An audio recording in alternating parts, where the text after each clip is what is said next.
Before we start this video, you guys, I really want to say I appreciate you guys for tuning in, but also the Peterson family. Jordan Peterson, when he was at his prime, coming up and especially online, having his controversial opinions and also the lobster thing, Jordan Peterson was the modern day, like, fucking Einstein super philosopher.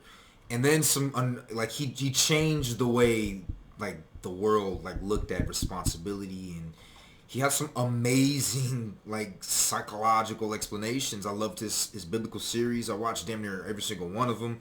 Loved it. Absolutely loved it. He changed my opinion and view on religion at the time, and in a way that I felt I couldn't articulate as well as he did, and it just was amazing. I'm actually like a big fan of Jordan Peterson's work, but when it comes to dating and the dynamics in between men and women, he's a bit off with that, right?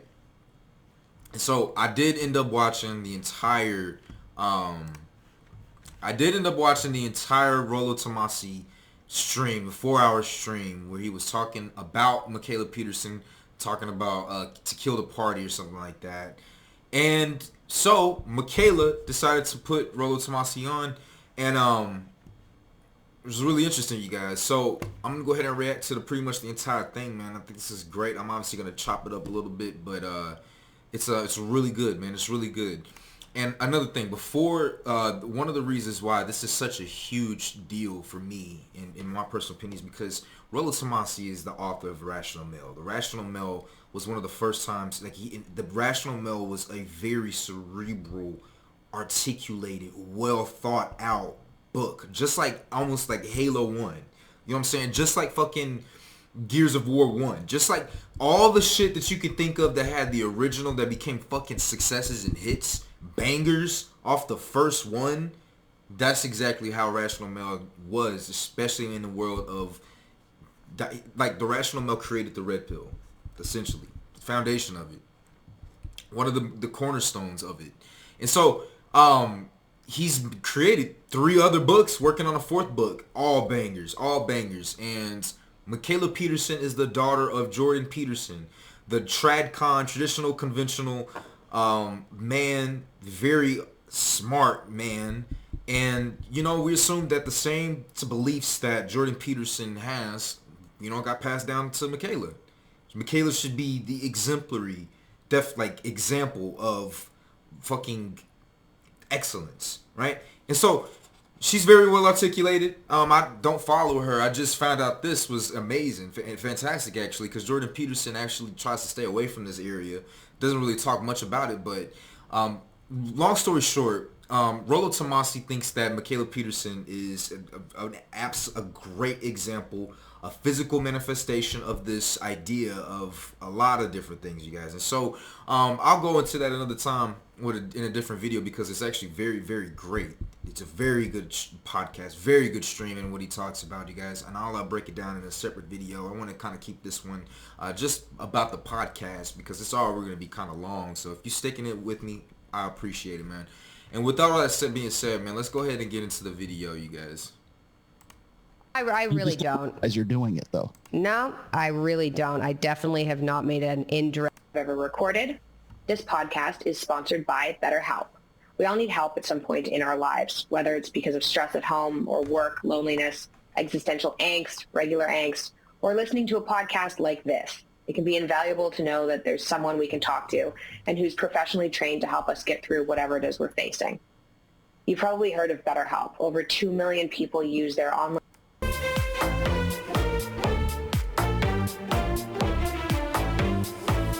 First of all, welcome to the podcast. Thank you. Thanks for having me. I wanted to talk to you for a while because I heard about your book, a long time ago, The Rational Male, and I thought it'd be interesting to talk to you. And so I invited you on last week after people from the Fresh and Fit podcast said, you guys should talk. And it wasn't actually until it was 2 days later when I saw that you'd put out that 4-hour long video on me. I always do. And yeah, well, I thought what we should do, because I still want to talk about your book, but I thought we should go over some of the points in the video, because she's pretty.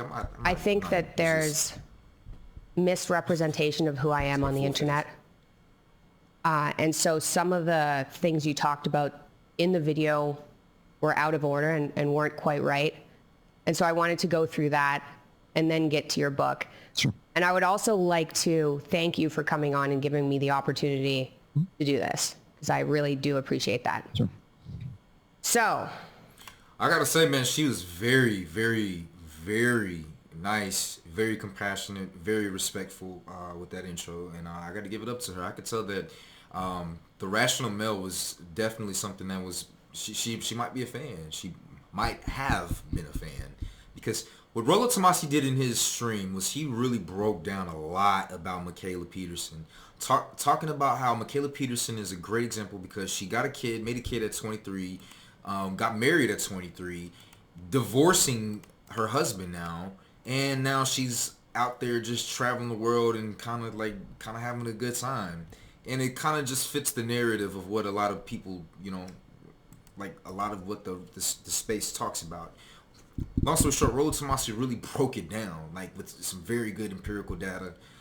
He created this entire chart that shows, like, Mikhaila might be in her Epiphany Phase.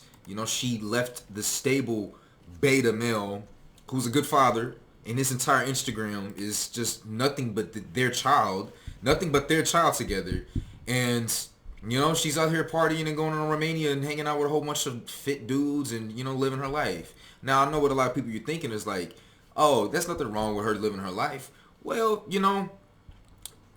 at the same time, there isn't. But we're going to break it down. Rollo Tomassi has a brand. Rollo Tomassi has an ideal. He breaks it down. And, it's so funny because as humans, we don't like to have the mirror pointed at us. We hate to have the mirror pointed at us. And, like, the red pill, what it really does is it's sort of like how there's a bunch of biologists sitting out in the rainforest for days on end, weeks, months, watching and analyzing the behavior of certain animals, and they recognize certain patterns, and they understand that this is a mating call that gets this. So they understand that birds migrate from, they actually have something internal. Animals have something, like they spent many years just analyzing, watching these animals to formulate these patterns and recognize what they mean. That was a mouthful. The red pill and what Rollo Tomassi has done as collectively put all of these ideas, patterns, stories, and shit like that in one little space, and it's called The Rational Male. That book of humans, of men and women dynamics, patterns. And so, Mikhaila Peterson, being the daughter of such a high figure, cerebral figure, clean your room figure, law and order type of figure, Jordan Peterson, Mikhaila should be a perfect prime piece of a woman that has come from Jordan Peterson's teaching. But her life and the way that she's leading is a bit hypocritical to the people that are in our space. It's like, well, shit, if Jordan Peterson can't even have his own children, his own daughter be exempted from the dating marketplace and what goes on here, and having a kid at 23 too early, leaving him, choosing to be single, like actually choosing to be single, to go out there and live your life, girl, do your shit. This is just the thing. This is it. So it's now more than ever, and I promise I'm gonna go ahead and finish this video, but now more than ever, this is not even opinions anymore at this point, you guys. It's a meme. It's not even opinions anymore. It's almost becoming a fucking fact. It's like, how many more examples do you need of women doing this same type of thing? How many more examples do you need to see Cameron Samuel's videos of women calling on? It's like, this shit is, you can't ignore it anymore. And we're not attacking her. We're not attacking her. And he didn't even attack her. He said many, many times he did not attack Mikhaila Peterson. He said that this is simply an example. You lived your life. We're analyzing now. This is just what came. You didn't choose to be famous, but you are. You are, and now you've had to embrace it. The decisions that you have are under the microscope. The decisions that you made are under the microscope for analyzation. And it seems a lot more right than wrong. So, now let's get into the video. Let's start. I've got some notes here. I'm prepared. I was a bit nervous, but I don't bite. So, sure. Okay. So I think it was 2019, you sent out a tweet. I believe it was 2019, sent out a tweet, and it had kind of outlined how you and I think a number of people on the internet perceived my life. It was long, 20,000 people liked it. Right. That wasn't me though. I didn't put that out. It was somebody, actually somebody linked me to that. And so maybe you retweeted it. I didn't even, I think I retweeted it. I know I bookmarked it, but to your point, yes, I used that in the video that I did, about 4 weeks ago. Okay. So that could have been. Wasn't my. I didn't compile all of that. If that's what you think, just so you know, I was reading. No, that needed to be clarified. Okay. So Rollo Tomassi actually did not tweet it out. He did not tweet it out. It was a different Twitter thread. Rollo Tomassi was just podcasting and reacting to shit. He saw a thread on Twitter while he was live streaming, and he just showed it on the live stream. He didn't retweet it. He didn't make it. He didn't do any of that. So yeah. It's good. Now, this is from a Twitter thread that I was made familiar with not too long ago. I think this is in 2020. This was going on. Let me... Does that work better? I guess that works better. Okay, here we go. So I want to just give you a quick background here of what led up to all of this. And again, this is not a burn, but I want you to see what the process is here, okay? So this is the Jordan. I did not do this. I am not responsible for this. I don't know who this guy is, Rational Disconnect, but so Mikhaila started with the consists of only eating beef, salt, and... So this next part is basically just a bunch of replays. She's just pretty much replaying streams from Rollo Tomassi's podcast. If you guys want to get that context, you can go watch it. I'm just going to skip over all of this to get to the point where she starts talking, because it's a big deal. It's a lot of it. Okay, so it looks like they're starting to have it over here. Okay, let's go. The answer. There you go. There's our good friend. So before I went to Russia, this was October, before my dad was in the hospital, before I went to Russia, I was in Germany, and Andrew Tate invited me to come see his house and talk business. And he flew me over there for a day. I was there for a day. He was talking about starting a paywall, trying to figure out how to monetize content. And then I flew home. And so we took a couple of photos. One's in the cigar lounge.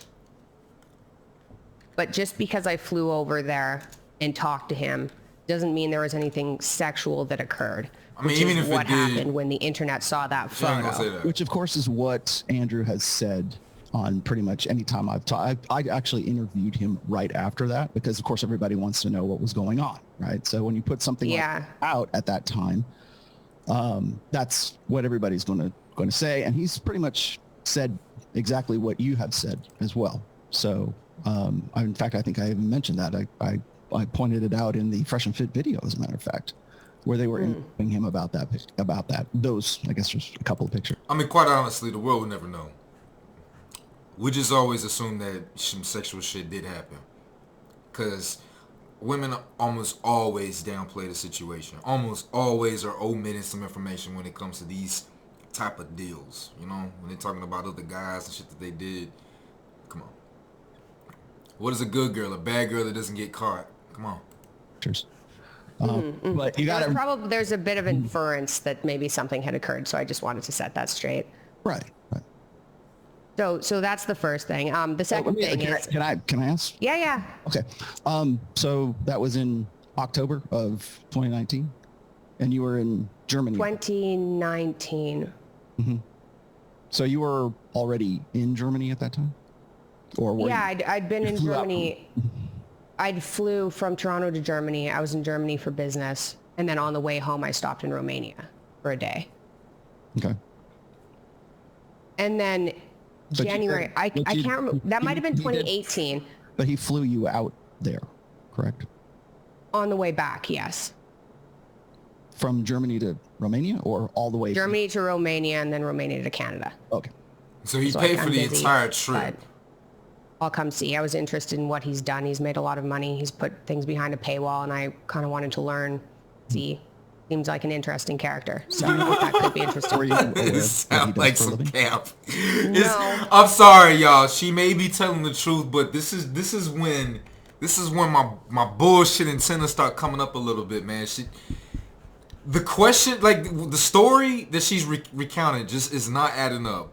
When she was explaining what happened, she just completely downplayed it. She talked it in 2-3 sentences. She's like, "Yeah, so I was going out there to do some business in Germany. He flew me there and flew me out. That was it. Nothing sexual happened." And then he's like, "Okay, but you left Romania. He flew you out to whatever, and then you flew back from Romania through Germany or something, right?" And turns out he paid for all of the expenses. Now something's not adding up because, now she's just getting a little. Let's listen. Let's listen. He told me once he got there, it's not like he was you- hiding anything. How did you guys meet? Oh, online? Oh, over Instagram. Okay. Yeah. There you go. During there you go. 2019, Instagram. I guess. I can't if that was 2019 or 2018. That would have been 2018. October Instagram's 2018, dating. I think. Social media is the dating Because world. 2019, it was January 2019. Hopefully I'm getting the year right, when I went to Russia with my dad. Yeah. No, sorry. No, 2019 is right. And then it was 2020. We went to Russia with dad. So in your video, you said, oh, she brought her dad to Russia. And then while he was in the hospital, went off and, partied with Andrew Tate, which wasn't right because that was 3 months earlier. I just wanted to clarify that. Well, that's the information that I had available to me.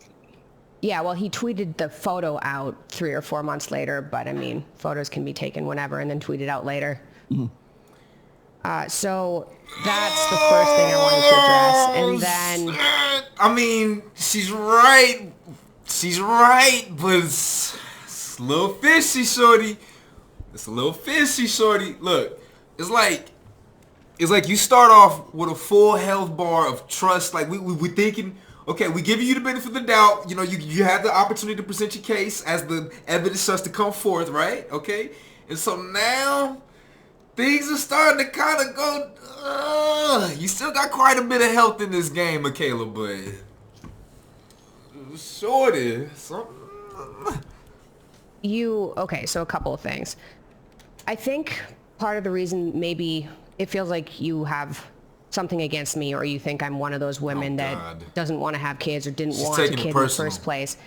And going back to my Tom Will You podcast where I say having Scarlett put a kibosh on my life, I just wanted to clarify, I did not mean having the kid was the issue. The best place to start to explain that is in a day and age where people are having kids later and later and later in life, you chose, as a ambitious person as far as I can tell, to have kids in your 20s. So why don't we start there? How thoughtful was that? Was that accidental? Was it something you put a lot of thought into?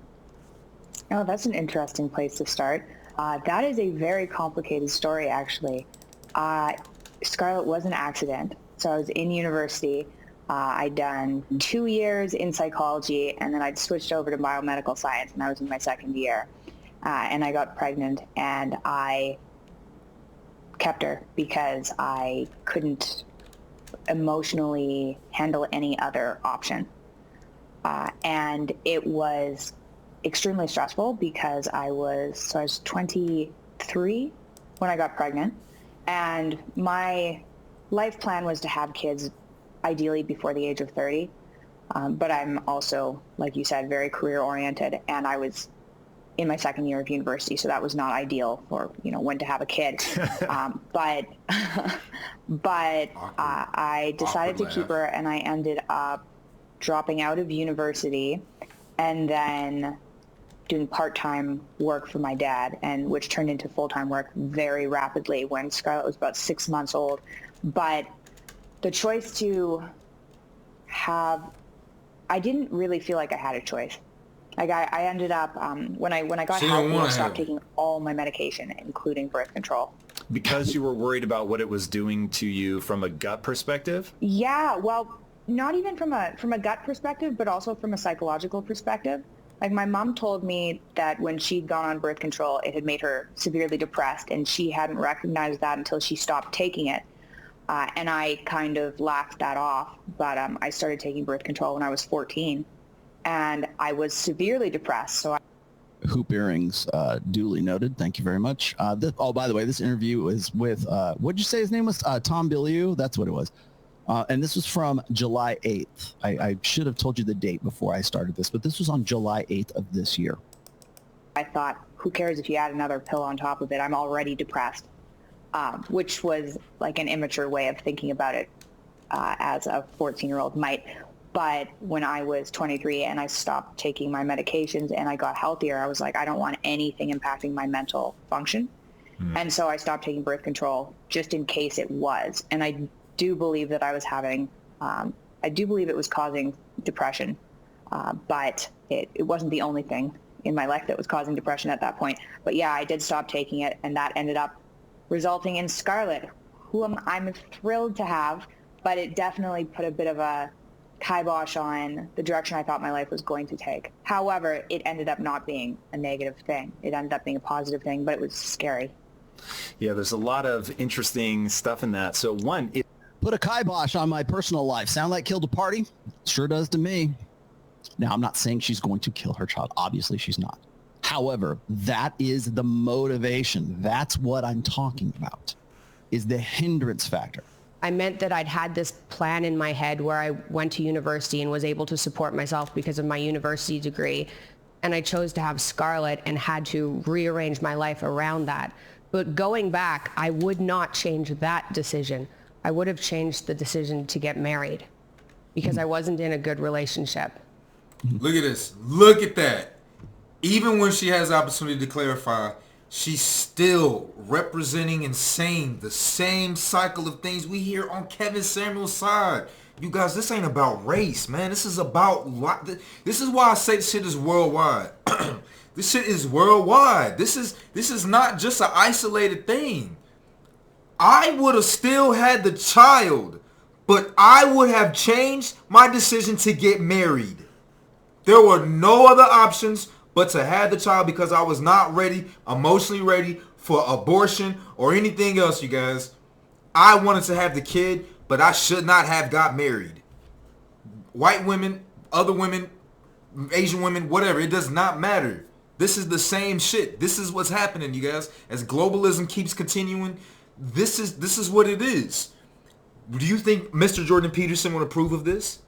Miss Mikhaila Peterson is actually saying it with her own mouth, and I'm not trying to attack her, but this is just, you know, it says a lot. But let's let her finish. It had nothing, it wasn't Scarlett that was the issue there. It was that I shouldn't have gotten married to someone I wasn't supposed to be with, that wasn't a good match. There it is.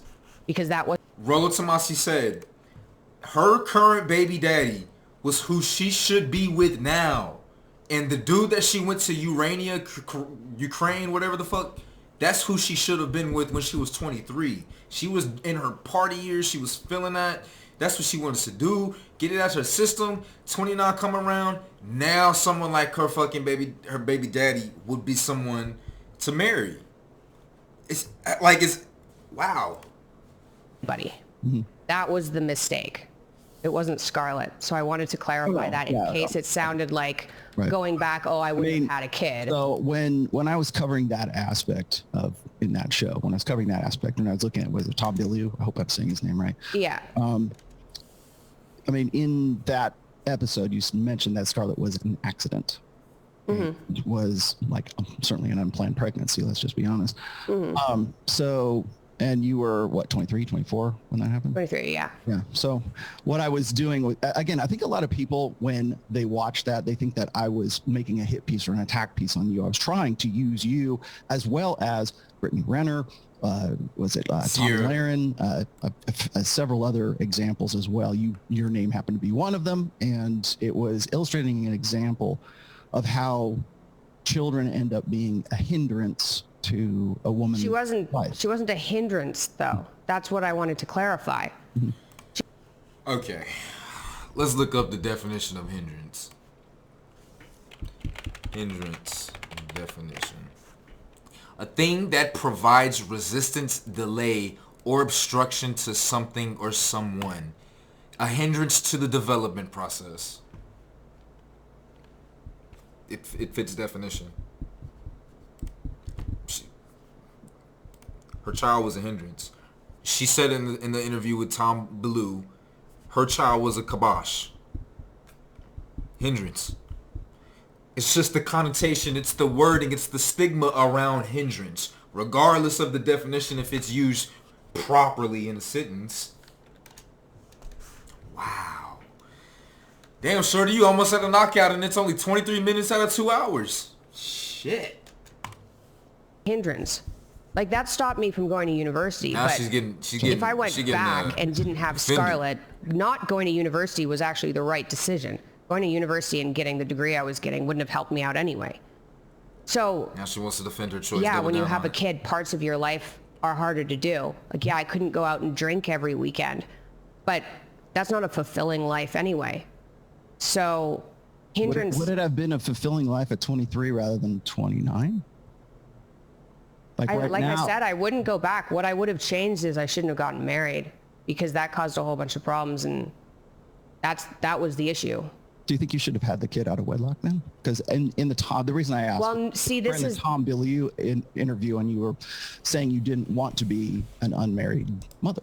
No, I didn't, and that's the problem I had when I was 23. It was like, okay, I have an unplanned pregnancy, and the most stable way to raise a child is in a family with a man and a woman. Absolutely. And so bite the bullet, get married, and figure out how to make it work, and negotiate until you have a proper relationship. And so that was my thinking when I was 23, and I wasn't able to negotiate that relationship. And I suppose every divorce, it's always the other person who's in the wrong. So I don't know how that works exactly, or what my point is, but that was not a good, that was not. If Jordan Peterson's own daughter can't do it.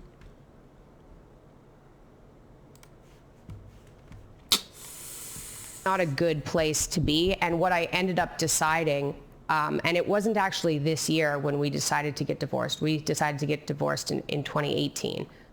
But it got stretched out for a number of years, and I can get into that if I need to. But the reason it took, pardon? No, I was good. Continue. Go ahead. So that means that they were thinking part about of the reason it this took a while is because I way wanted to before be they got absolutely married. sure that breaking up the family was better for everyone, and not just for me. At least she admitted it, breaking up the family. Is it? Yes, Of course, they 100%. always say that. Everybody is So happier. your position's kind of changed then since 23-year-old versus, what are you, 29? You'll be 30 next year, right? Yeah, my position's changed. My position hasn't changed that a two-parent family is healthier for a kid, but a two-parent family that's fighting all the time isn't healthier than being separated and not being filled in a house that's full of resentment and anger. Now, I agree with that. Now, correct me if I'm wrong, because I don't know him personally, but it seems by all, let's just say, impressions that Andre is pretty good with your daughter. Andre's very good with my He's daughter. very, I mean, you have to understand the impression that I have and pretty much everybody else has when we're seeing nothing but Instagram shots of Andre with the kid and you off doing what with the Tates, first of all, and then second of all, doing what you're doing right now. Well, is there something else like that people don't know that Well, is like he's not as good as the impressions are? I'm certainly not gonna say anything negative about Andre, like, ever, period. That's okay. So that's just bottom line. But part of the reason I don't have Scarlett all over my Instagram is because I have tons of followers. She has her own private account, and my extended family follows that private account. So if I do put up a picture of her, her private account is tagged, but I don't let people who don't know her follow her. Why? So that's part of the reason. Okay. Yeah. I mean, she's a public figure, so that makes sense. It does make sense. I mean, perception is a lot.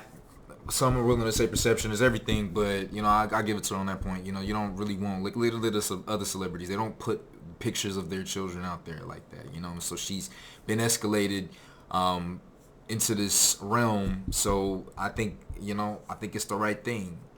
I think that, however, Mikhaila still is very much, even with all the things that I agree with, even though, you know, she's making some decent points, her actions still follow suit for the things that are predicted on Rollo Tomassi's end, as well as this red pill space. Even Rollo Tomassi's own daughter fit the bill. Would rather have a kid out of wedlock. Than be married. He was not the one that I wanted.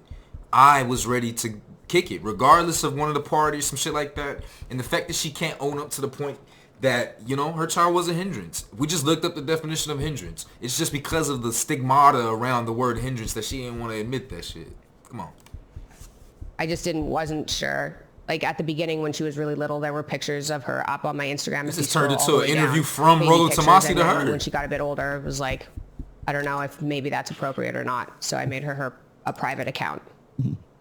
When so you were mentioning that you had already decided that you were going to like at least separate, or because I know you were on a break at the time that you were in Romania with the Tates at that time. I think you've been pretty public about that, so I don't think I'm revealing anything there.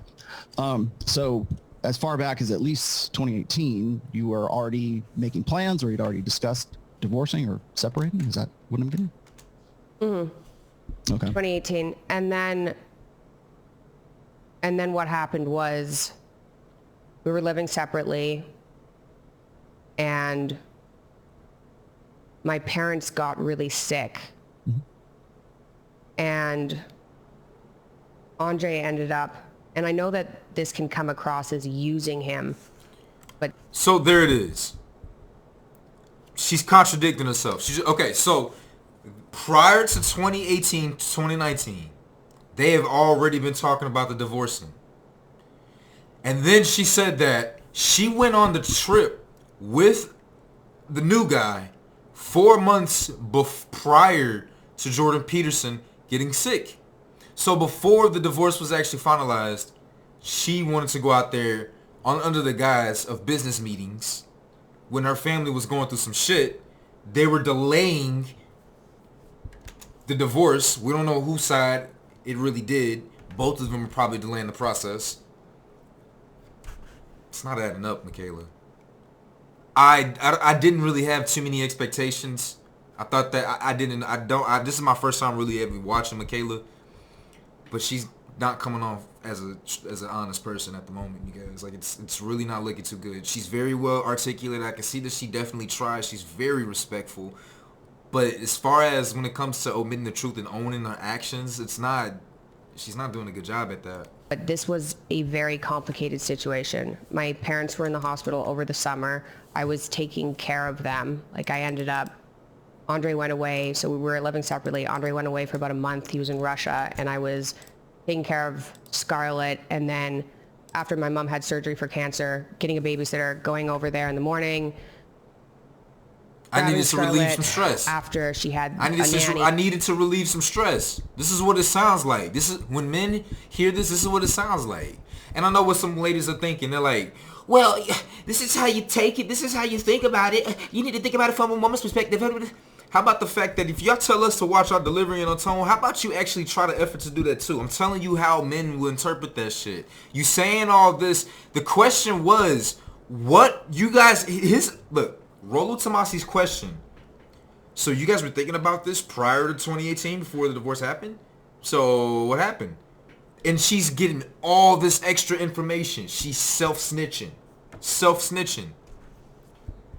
And so you guys can be saying that I'm giving advice for people out there, but I'm telling you guys what she's doing right now. She's just incriminating further on herself. Like it just... Putting her to bed, getting another babysitter, going back to take care of my mom. She's not addressing the main thing. Like she thinks that adding all this shit, all this little fluff, adding all these extra details is going to distract us away from the main topic, the main point, the root of the question, the root of what we're trying to get at. You understand where it's at too. You're not talking to ladies. Men and women gotta talk to each other differently. And then Andre came back, saw that I was in really rough shape from all the stress. He started helping, and that was the summer. And then my dad got really sick from benzodiazepine dependence and a side effect called akathisia, which makes people suicidal. And so he was suicidal, and he went to rehab because we thought the best way to deal with this was rehab, which wasn't right because they tried stabilizing him with more medications, and because of those medications, yes. So we went to spent a bunch of money, went to a private, the best rehab center, and they ended up just stabilizing him, putting him on more medications. The akathisia got worse, and so he was there, brought him back to Canada, and then he ended up in the hospital in December. So that was December 2019. And in the hospital, they sedated him with medications to counteract this akathisia so badly that when we went in there, he couldn't communicate very well. And my whole family flew down. So my aunt, my uncle, my grandparents, everybody flew down, and we all talked about it. And we had been researching all over the world to figure out where to bring him that wouldn't keep adding on medications, that would just take them away. And the only place that looked honestly kind of crazy enough to do that was Russia. And we went everywhere. I didn't want to go to Russia because I don't speak Russian, and Russia's terrifying. So I didn't want to do that. But we tried Israel, but they've got the same kind of medical establishment where they just keep adding on medications to stabilize, which doesn't work for akathisia because it's a side effect. Anyway, so the only way to get into Russia, and Andre was helping me at this point because... And so once again, as she explaining this, she said 3-4 months prior to the going to December was when she took this trip with Andrew Tate, you guys. 3 to 4 months prior to Jordan Peterson going to the actual hospital. That's when she took these pictures. She went on her trip. And so this has been an ongoing thing, and here's the deal. I don't believe it's a bad thing. I don't believe it's wrong that, she decided to de-stress. She wanted to go just have a little fun. I think that is very stressful, especially what you're dealing with, point blank period. The issue is you just trying to make yourself not come off. Like Rollo's right. He's everything he said was right. He's not attacking her. But everything is adding up. Exactly. It's falling like Tetris. It's adding up, you guys. She was going through shit with her family. Her personal family, mom, dad getting sick, and then her. So her familial family, mom and dad getting sick, and her personal family with her divorce and the child. And it's she had a lot of shit going on. But own the fucking shit. This is the issue. She's not owning it. She don't want to. They need to be right. My dad was in such bad shape in a hospital that the fact that we were getting divorced didn't seem as dramatic as it normally would, because we were dealing with somebody who we thought was going to be in the hospital and then die. We were like, okay, the divorce is a thing, but at this point, a bigger thing was falling apart. Which I'll give to you. I'll give to you, but at the same point, it still doesn't negate the fact that you just didn't want to be with him anyways. You guys were talking about this. You said prior to 2018. Jordan Peterson went to the hospital 2019, 2020, December 2019 into 2020. So you guys were talking about the divorce prior to 2018. This has been a big issue. You've already premeditated this shit. This is unhonest. This is dishonest, you guys. We ended up going to Russia, and we ended up getting back together. But for the next year and a half, we just did primary care for my dad. So when we went to Russia and he had his detox, it was the worst period of my entire life. And online, I was just shown as this person who had, forced my dad onto my weird all meat diet and then dragged him to Russia and nearly killed him while gallivanting off with other people.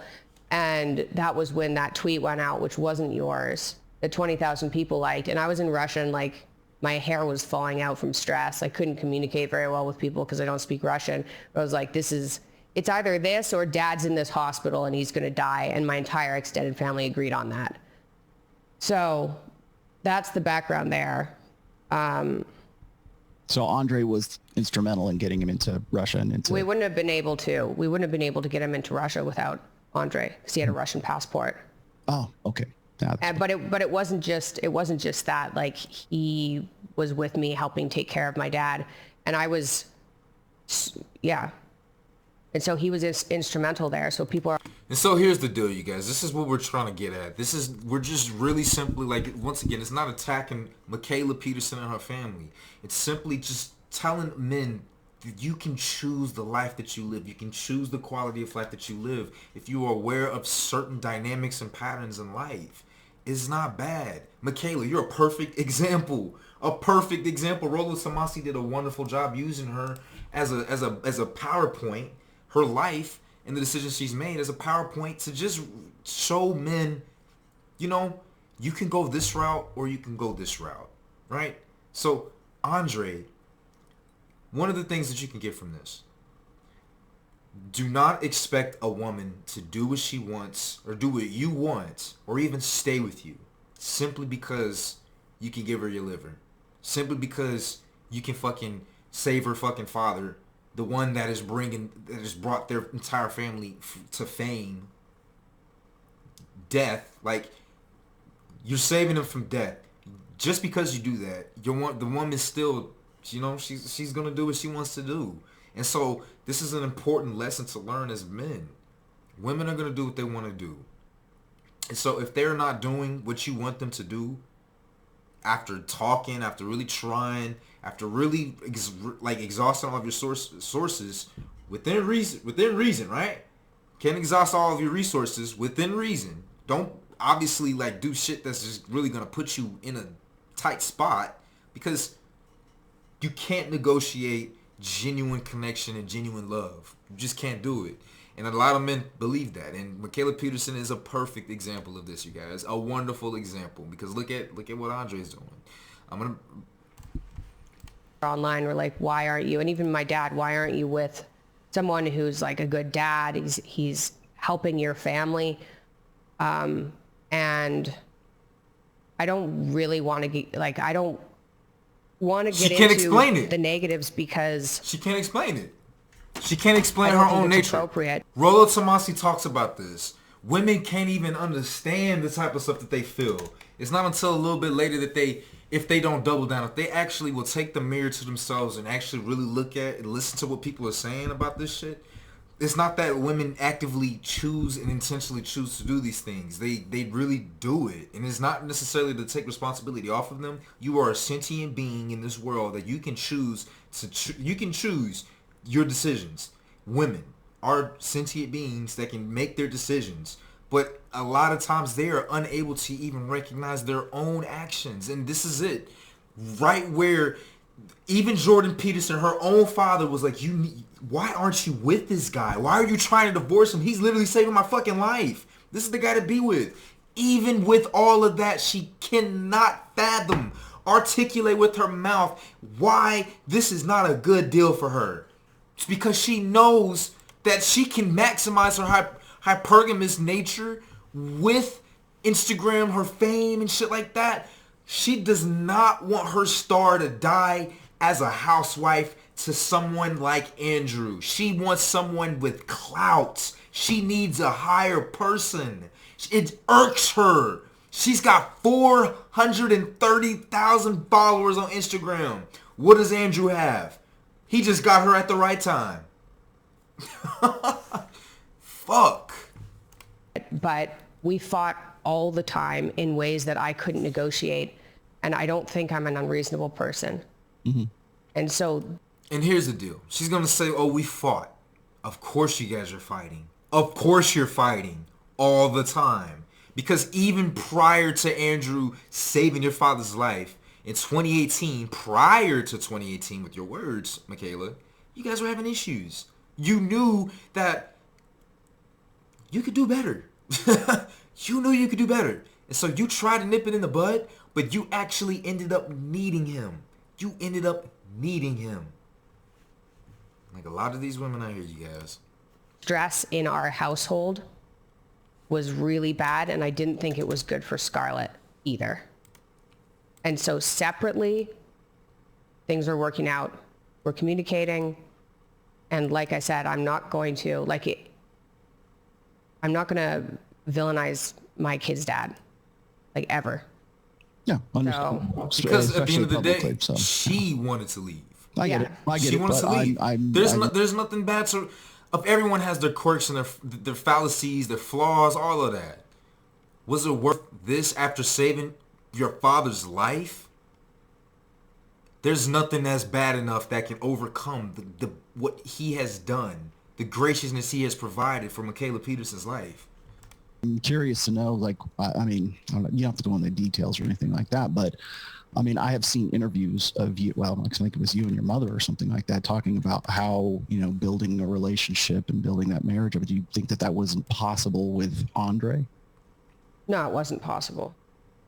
Okay. Was because, is he about the same? I don't know how old he is. Is he in his 20s as well? No, he's 31. So he's 31. Okay, so he's just a touch older than you. Yeah. Correct. Okay. Well, I was curious because no way to build. I mean, a lot of what I see on your channel here is really kind of, you know, I guess relationship building, and particularly when you do interviews with your mother, or you do it with your father. It seems to me like it's counterintuitive, let's just say, to what is you know, you portray on your channel. So I was just wondering, is it something that's just like fundamentally a conflict that you can't resolve, or is it something that's like just because you are at a certain age? Because as you were saying before, when you were 23, you were thinking different than you are now at 29. So is no disconnect? Okay, I get what you're saying. No, I don't think it's an age thing. I think it took me a while to realize that Andre and I weren't compatible.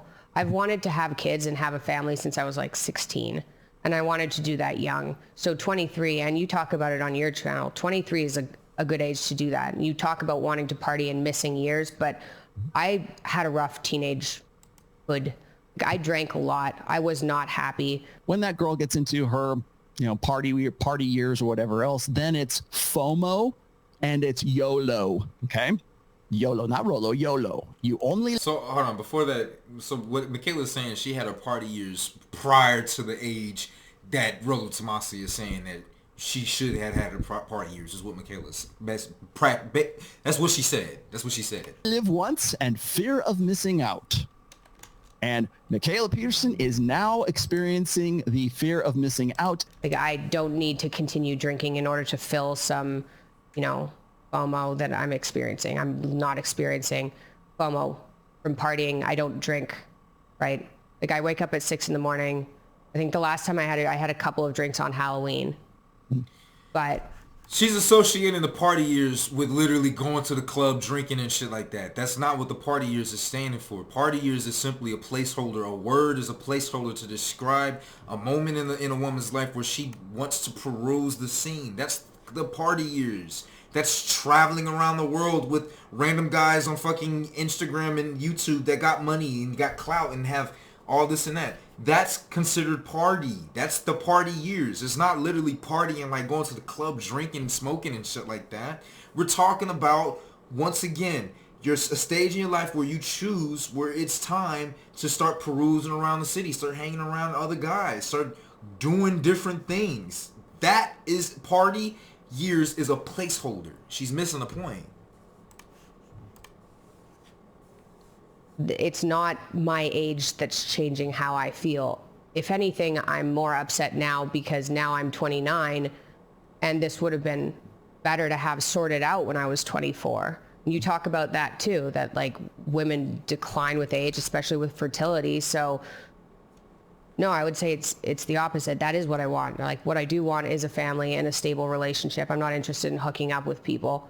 People are gross in general. Like, I don't want to... Agreed. I'm not... So I think the main issue I had with your video, because I can understand how I come off online, and I haven't really figured out how to address that. I've kind of been ignoring it and like, well, that's a problem, but I'll just keep going to see what happens. But I didn't like the comparison that you made between me and, what is her name? Casey Anthony, who murdered her kid and then put her in the trunk so that she could go party. I thought that was not very nice. What the kill to party dynamic is this, is that when a woman has a child, especially when they have them earlier on, such as Mikhaila Peterson here, that child becomes a hindrance to optimizing hypergamy. That is, in a nutshell, at the definition of what the kill to party dynamic is about. So when we talk about how guys should not date single mothers, for example, when Rich Cooper or myself or anyone else for that matter says avoid single mothers. Well, most guys do kind of naturally. Oh, thank you for that, Sammy. Let me go and put that on there. That's actually a pretty good shot. Sammy has come through with the, where did it go? There we go. Let's see how. This is our good. This is Casey Anthony, right? Where'd she go? Where's my Casey? There's my Casey. Can we see Casey? There she is. Shit, crazy. 2008. Yeah, gosh, was it that long ago? Police in Orange County, Florida, received a call that led to one of America's most high-profile criminal cases. That was when she did it. The disappearance and death of 2-year-old Kaylee Anthony. I guess it was her daughter. My bad. And the question of whether her mother, Casey Anthony, the other one, I guess, was involved. There we go. Okay, so that's our good friend Casey Anthony, in case you wanted a visual reference of what it is I'm actually talking about here.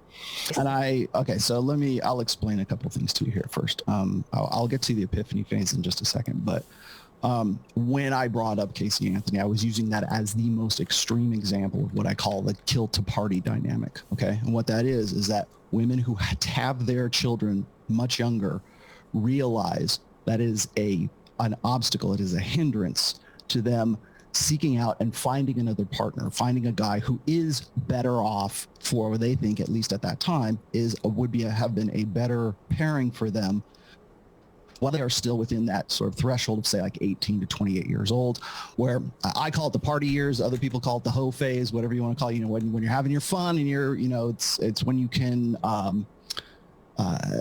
can build things a little bit more, when women are at their prime agency. Like I said before, like we were just a second ago, is 23 is where I peg most women at being that their sexual market value peak years.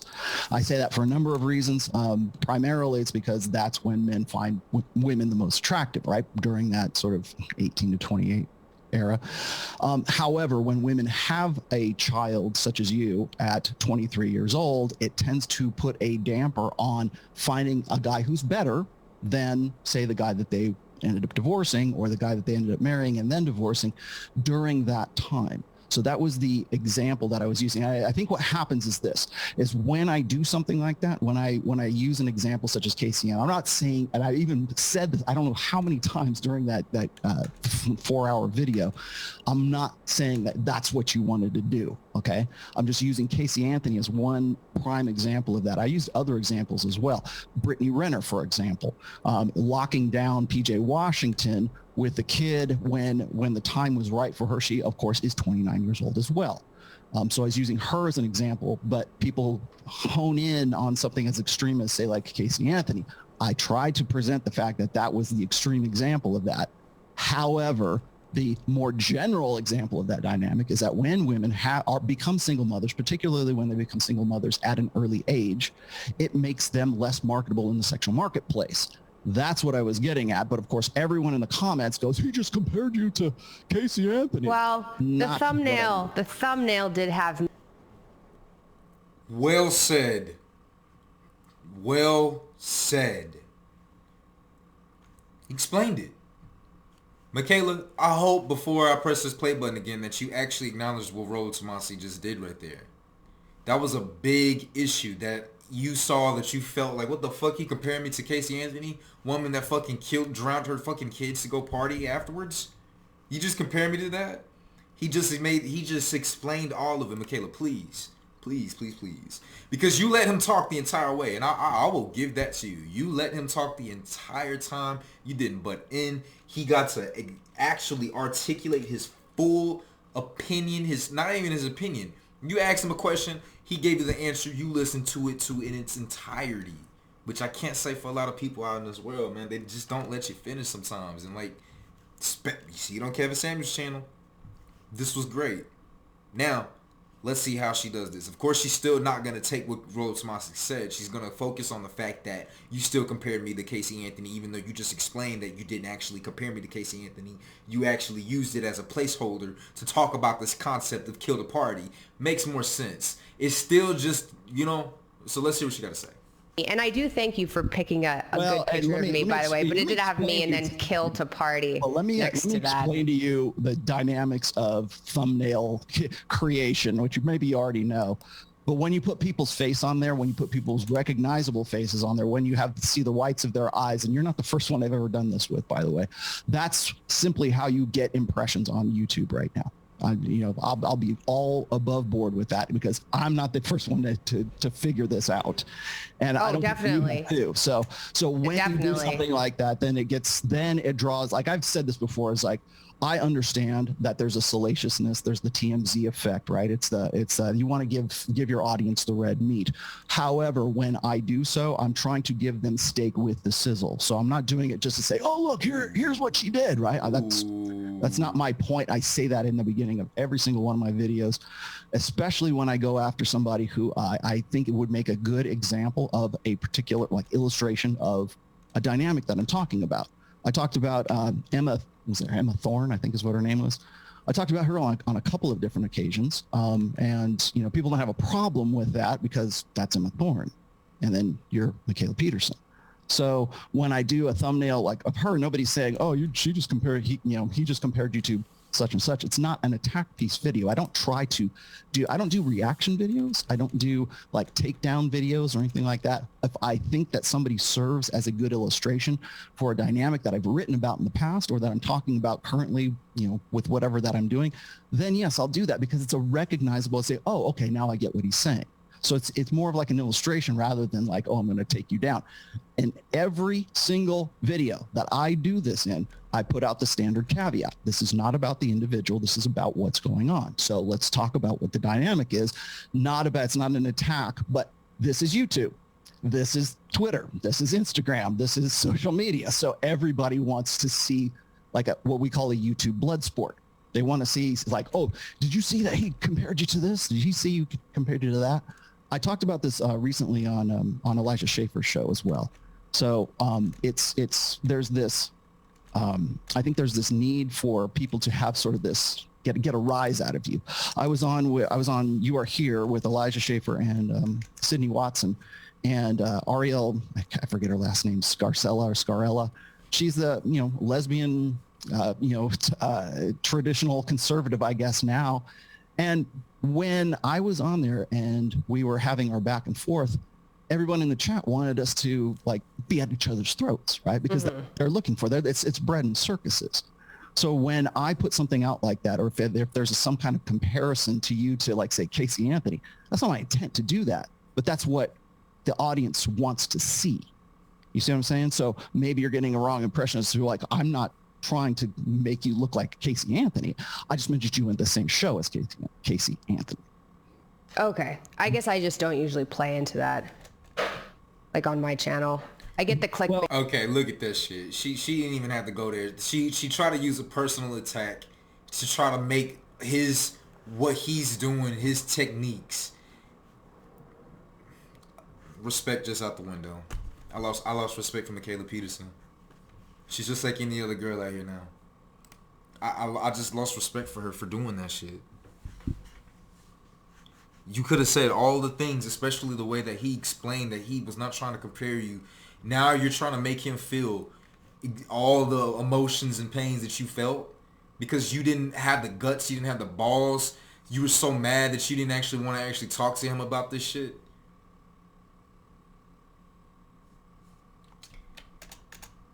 I'm actually disappointed. You guys. I feel let down. I wanted to really like Mikhaila Peterson. I really wanted to like her. You probably do. Doing you probably do. No, I really don't. As you're doing it, though. No, I really don't. I definitely have not made an indirect comparison between someone and someone who murdered her child and put her in a trunk. Well, That was not my intent anyways. Okay. Well, I'm really glad to hear that. That makes me feel better. And then let's see, what else do I have? Then we can get to your book. Bitch vibes. Finding God Bitch as vibes. convenient. My problem isn't the actual sincerity of the belief. I mean, they can say whatever they want and we can decide to believe it or not. Women get off scot-free because we're not supposed to be judgmental. God forbid a guy be judgmental. That, by the way, being judgmental is the cardinal sin of the new world religion, which is emotionalism, which is femalism, right? Be judgmental, and that is a sin you need to atone for, my friend. And you know what the worst one is not believing women. Believe all women? If you don't believe all women, that's a sin. Why? Because you're judging them. Because you have some sort of discernment, and you go, you know what? That sounds like bullshit to me. How dare you judge me like that? Be more judgmental. I've said this over and over and over again. I really got to do a full show on judgment. So I would like to say, I mean, it's convenient for me because I feel significantly better than I did, but the convenience, I guess, from the outside view would be, I just said that. She made that attack because of her emotions. She finds God and then suddenly she's getting divorced and forgive all her past sins because Christianity is about forgiveness, and there's the convenience there. But we've been getting divorced extremely slowly since 2018, and part of the reason it was slow was because of this absolute catastrophe that occurred with my mom and my dad. Mm-hmm. So I understand. What was that to explain, Mikhaila? What was that to explain? She's trying to tug at your emotional pulls. The end of the fucking story, she just once again said it. Prior to 2018, we were thinking about the divorce. I knew around that time, 2018, prior to that, feeling that with all this fame that my father has been getting and it's been coming to me, I knew Andrew wasn't the guy for me. I could do so much better. I'm worth $1 million. What are you worth, Andrew? Come on. I need someone that's making just as much money I need something else, Andrew. I'm sorry. And Andrew being the nice guy that he is, you know what? I'm going to help you, father. But here's the deal. Even if I was Andrew, it's better for his life too if Jordan Peterson was to survive. I mean, the nigga got $8 million. His child is going to be living good. It's like Travis Scott and Kylie Jenner. Kylie Jenner is a fucking billionaire. No matter what Travis Scott does, that child is going to be okay at least. You know what I'm saying? That's kind of the stance that I'll take like in the Andrew situation. But at the end of the day, you guys, you still don't want to be stuck in a situation like Andrew's. It's not anything. We're just using Mikhaila Peterson as an example for this type of situation. But she was knocked out on this is her third life by now, man. All that HP of respect and benefit of the doubt has gone down 3 different times. And that you have your whole Epiphany Phase, and I can see the pattern there. But I think you want me to explain what? Well, it's just like, is that just an age when people find religion, or is it when they fake finding religion? I believe that it's. I believe that it is when women find religion, or they get back with. They want to sort of rediscover their roots once they get to the point where, as I said before, like the 18 to 28 year range, whatever the hoe phase or the party years, whatever you want to call it. Right around the time when women hit about 29 years old, is 29 to 31, right in that range, is what I call the epiphany phase. And the epiphany is this: I had an epiphany that suddenly I need to get right with God. I need to make guys I'm going to do things the right way. I had my fun in the past, and now I'm going to get serious. You will see this constant. Now, again, this is not me just pulling this out of my ass here.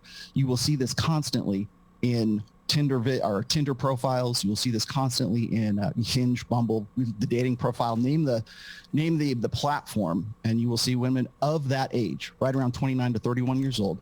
All of the profiles are very similar, which is, I had my fun in the past. I'm done with the jerks. I'm done with the, I was so crazy in my college years. I'm looking for something serious.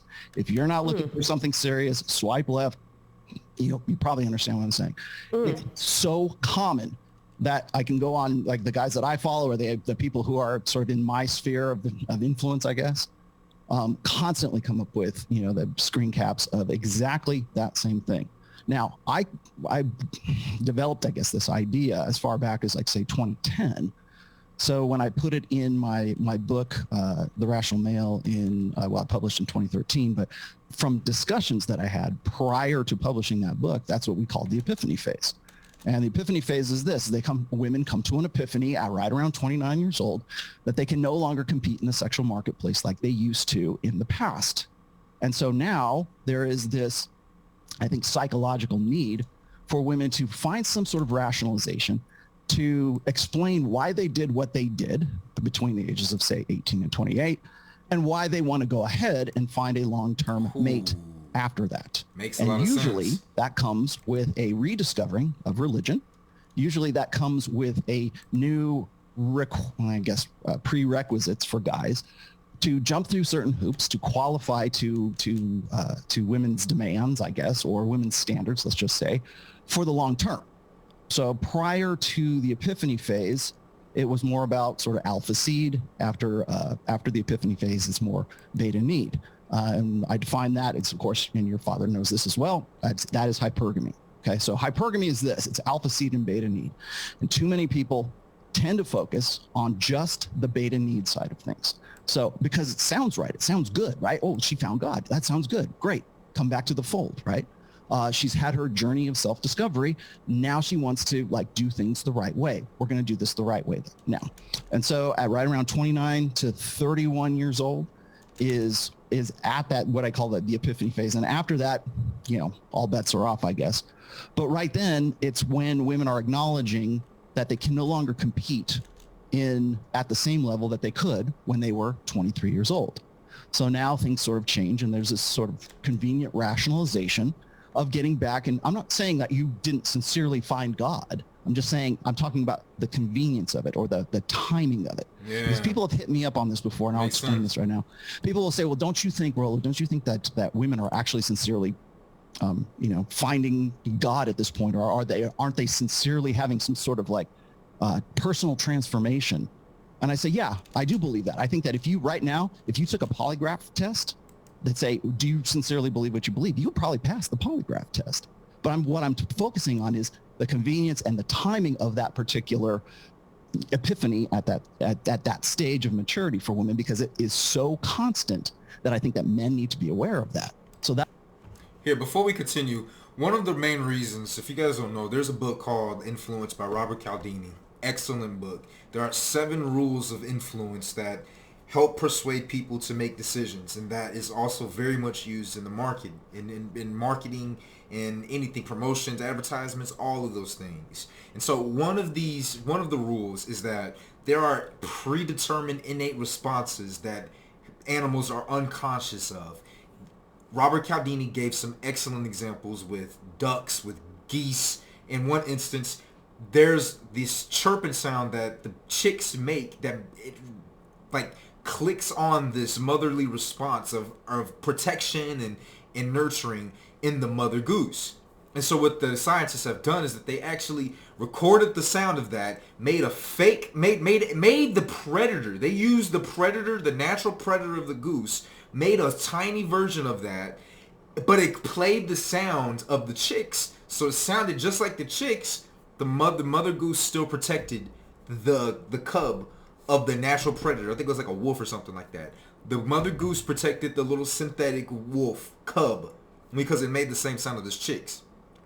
And so that same type of logic is applying to humans who are just fucking really much smarter animals. And a lot of people have an issue thinking, especially like Mikhaila Peterson in this instance, and lots of women want to assume that they're different. Lots of people in general, men want to think they're different. People want to be different. Now, we have our differences, absolutely, but on some basic levels like bioevolutionary psychology and the way that we move and interdynamics, it's typically just an automatic response. And so this is something that's described so much in the Robert Cialdini book by Influence that people just women hate about the red pill. Let's be honest. A lot of men hate it too. People don't like the fact that maybe fate, maybe shit, destiny, it's maybe not as overt as like in fucking Naruto or some shit like that, but it shows up in the way that people choose, in the way that people date. in this red pill, this manosphere space is actually creating a solid work with evidence, time after again, showing you guys that what people are saying is just not fucking fluff. There may be some realness, not even just maybe. When people said they took the red pill, they totally pretty much fucking accepted that. This is what the only thing that we really have, the main thing that time and time again is accurate whenever we're discovering and determining and discussing intergender dynamics and the way that we interact with each other. Mikhaila Peterson, for as smart as her fucking dad is, she's not exempt from this. And this is a perfect example, a perfect case of Rollo Tomassi. Once again, excellent fucking job, Rollo Tomassi. Excellent job, Rollo Tomassi, for showing us an example like this, you guys. This is fucking amazing. We're seeing it firsthand, you guys. Someone like Jordan Peterson has a child, a daughter, who follows the exact thing that Rollo Tomassi has been preaching for decades. Not even just preaching, but he's collectively taken all this data and made it in a digestible, one formatted like thing, man. It's great. You can't refute it. That's why I say that. Now, the God aspect of all this, and I don't know if you are aware, but my fourth book is The Rational Male Religion, and I've talked about red pill aspects in the course of religion. Now, I'm not a theologian. I have never gone to seminary. I don't have a degree in any of this, but I'm a keen observer of human nature and evolutionary psychology. I have a little bit of a background in religion, but not certainly not like your father, okay? So that being my caveat there, when we talk about people finding religion, Roosh V is, I don't know if you're familiar with Roosh, but Roosh is like recently, well, I shouldn't say recently, it's like more like 2 or 3 years ago now, has, decided that he wants to become an Orthodox Christian and give up his sort of pick up his ways. And, he's sort of, I don't want to say he's a hermit, but he's kind of, decided that he's going to isolate himself. And so suddenly at 40 years old, he's decided that he's going to, rediscover God. And he's, that's all he wants to talk about. And yes, I understand that his sister died. And yes, I know that there was a set of circumstances that pushed him to that particular time. However, that's not what I focus on. What I focus on is what I call the prodigal son dynamic, which is you were once away from the faith. You were partying and drinking and having all your fun and hookers and blow, right? You left your father's house and you went off to seek your fortune and it didn't work out the way that you wanted it to. And now you come back and you say, oh, you know what? I've rediscovered God. I want to come back to the family. I don't care. I'll go eat with the pigs or whatever. And the father and the family all welcome you back with open arms, right? The prodigal son story is not about the prodigal son. It is about the father and it is about the family that welcomed the son back. Because what happens is when you have that prodigal son dynamic going on, or the prodigal daughter in this case, it's a reaffirmation of faith for the people who are always with that faith. So they're happy to bring you back in. And particularly with Christianity, it's based on forgiveness. So when you combine the prodigal son with forgiveness, yeah, of course, it doesn't matter. Keep coming back in. Go out with, go out, seek your fortune, fall flat on your face and come right back. It's a reaffirmation of the faith for the people who never left the fold. And so that's why I wanted to point out the fact that when women, or even in this case, guys, depending on what their case is, when they rely on that prodigal son dynamic, it's the people who are, it's not the guy, it's the people who are welcoming that person back because it reaffirms their faith. Okay. I think I've got a couple of comments for that. Okay. One, how do you know that if there is some sort of pattern about women finding God around the age of 29, how do you know that's not just a stage of brain development? Okay, before she gets off in this, like, Mikhaila. Oh my gosh. She's about to say some shit that actually, like, it just, she's not her father. And that's something that I got to remember. A lot of people have got to remember, man, she is not her father. Regardless of Jordan Peterson being this amazing, articulate, educated guy, this is what I've expected of my children. I don't expect them to have half the fucking bravado as I do. You know what I'm saying? It's because they're not gonna have to do as much work as you had, but that you had to do. You know what I'm saying? You literally had to learn so much. Jordan Peterson had to learn so much, and Mikhaila is just able to, you know, become who she is because of what her father did. You know, and unfortunately, but it's starting to make sense to Mikhaila. She's starting to understand. Rollo Tomassi presents a very solid case, and it's starting to make sense. And now she's desperately trying to make some more sense, because once again, nobody likes to find out and look in the mirror and figure out that, damn, there are actually pre-written scripts for how life kind of happens. I'm conscious. What the fuck? What do you mean? There's no such thing as patterns. Around the age of 29, how do you know that's not just a stage of brain development? And do you know what age it happens for men? I would pretty much gather that it's not so much brain development. I know that right up until about 21 years old, human beings' brains are developing right up until that point. Right. Well, for men, it's 26. For women, 24. 24, 26. Women mature physically faster than men. Understood. So, I mean, at that point, whatever I'm not saying that maybe you don't have. I'm not. Maybe brain development is wrong, but I'm not doubting the sincerity. Once again, I'm just saying. What I'm saying is that it comes at a convenient time. When we look at, if you go and you look at marriage statistics right now, the average age of first marriage for certainly women in the United States is 28.7, and for men it's like 29.8, like almost 30 years old, and it's older than that in the UK even. So I also point this out, but nobody wants to talk about this because it's not just like, you know, sensational. But I point out the fact that at that stage, it also coincides with exactly what I talk about in the Epiphany Phase. Now I got to settle down. Now I don't have the options that I used to have back when I was 23 years old. I can't compete in the sexual marketplace with my 33-year-old self cannot compete with my 23-year-old self in the sexual marketplace when it comes to women, at least.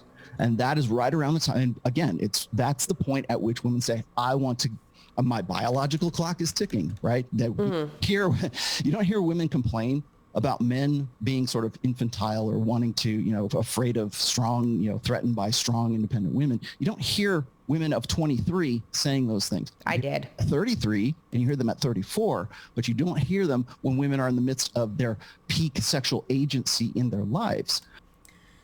I get what Rollo Tomassi's trying to say, but yeah, our generation is a bit different, y'all. Our generation is absolutely, I would say, a little bit faster. Like we're starting to have these epiphany stages at earlier ages, especially with all the information that is just coming out, man.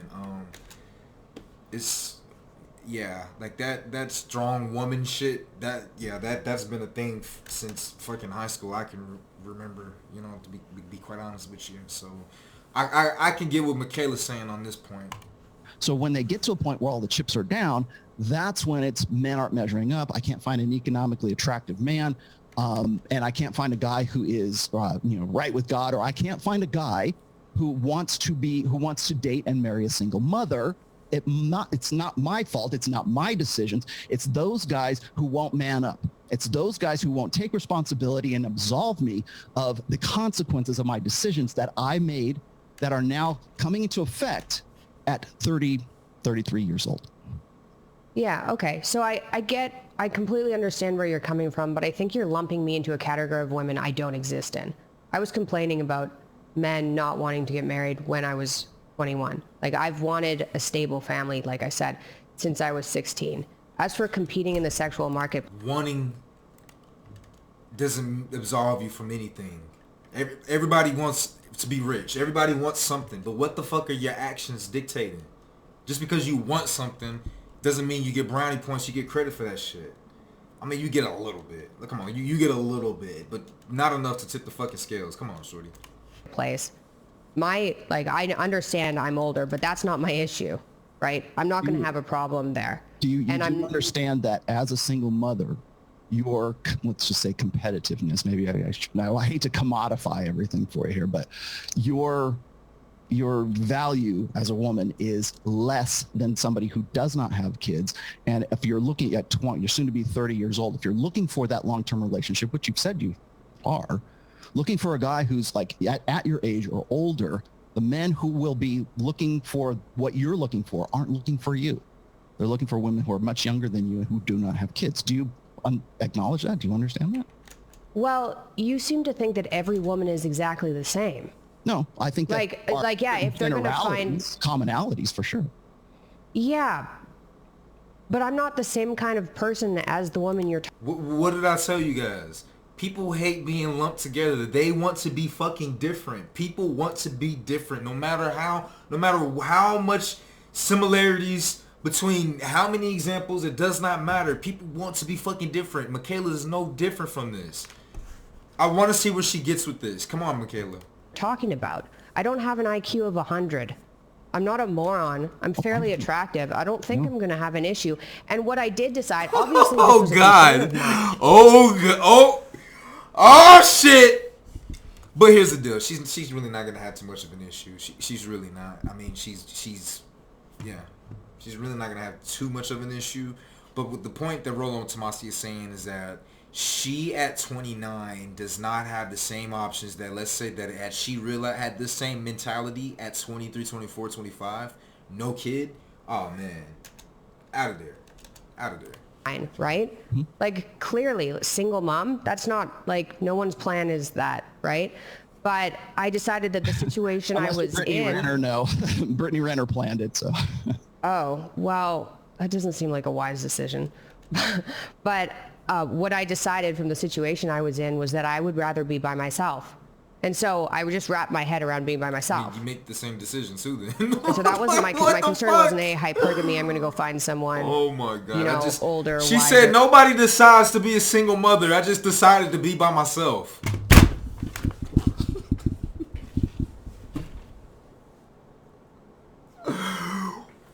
Whoa! Mikhaila! Oh man! Damn! How many knockouts we gonna have, shorty? They're smarter, better, richer, you know, and do that. I just figured, hey, I'll just hunker down and work. At least I'll be happier by myself. So you have no plans to find a long-term husband in the future then? No, that's what I want. I just think it's going to be difficult. Okay. Do you realize what, statistically speaking, here now I'm just dragging out, raw numbers here. Statistically speaking, do you understand the odds of you finding that right now in today's sexual marketplace? Do you know the odds of do you know the odds of finding somebody if you have an IQ above 115 or 130 as a woman? Yeah, I know. It's it just gets worse. So then single mom age, higher IQ, it's going to be an issue. Man, so she has this elitist mindset all off the rip already. Do you know how hard it is to find someone that doesn't have an IQ of 100 or 115 and above? Do you know that I know the hypotenuse of pi times the square root of an imaginary number? Did you know that the vector of God damn it, Mikhaila. Oh, shit, man. Oh, man. Do you realize that my brainwave is higher than the Dubai skyscraper? I am the smartest woman alive. Yeah, it is tough, but I mean, it only gets tougher the older you get. You realize. Definitely, I would assume. I don't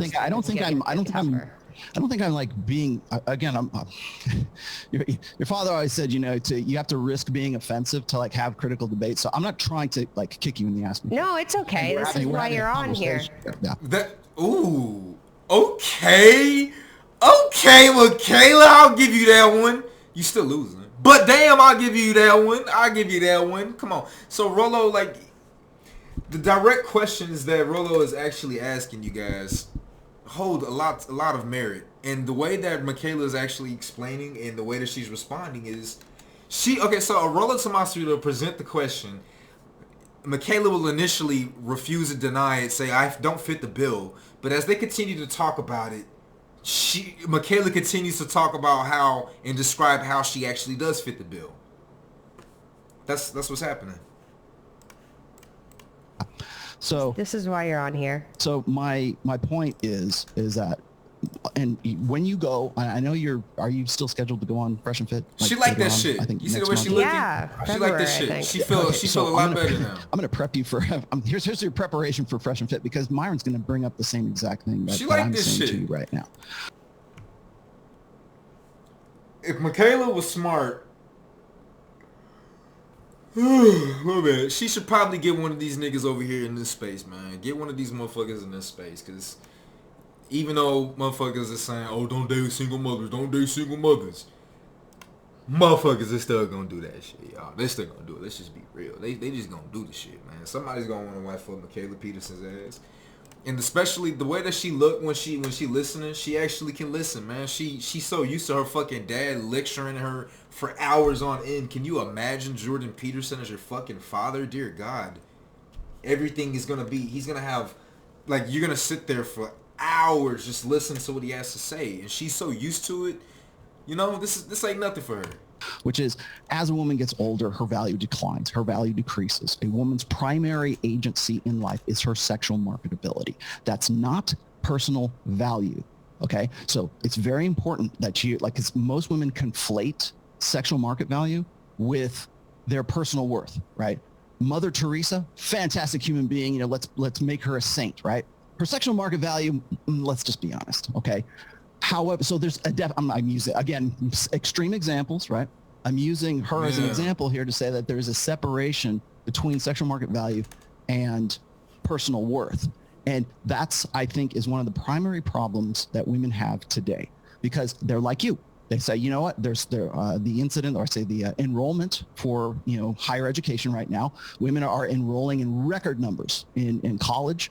I certainly outclassing men at this point. I don't think this is any kind of revelation for anyone here, but men are, as your father has said, they're the lost boys generation, right? They're dropping out. They are purposeless. They're not going to college. Are they getting just like subsistence level jobs so that they can sort of, you know, do what they want to, and they're not have any plans to be a father, no plans to be a husband, no plans, like that old order kind of 20th century married monogamous ideal is not even, there's no incentive for certainly this Generation Z and maybe the latter half of millennials right now. There's no incentive for guys to do that. So what happens?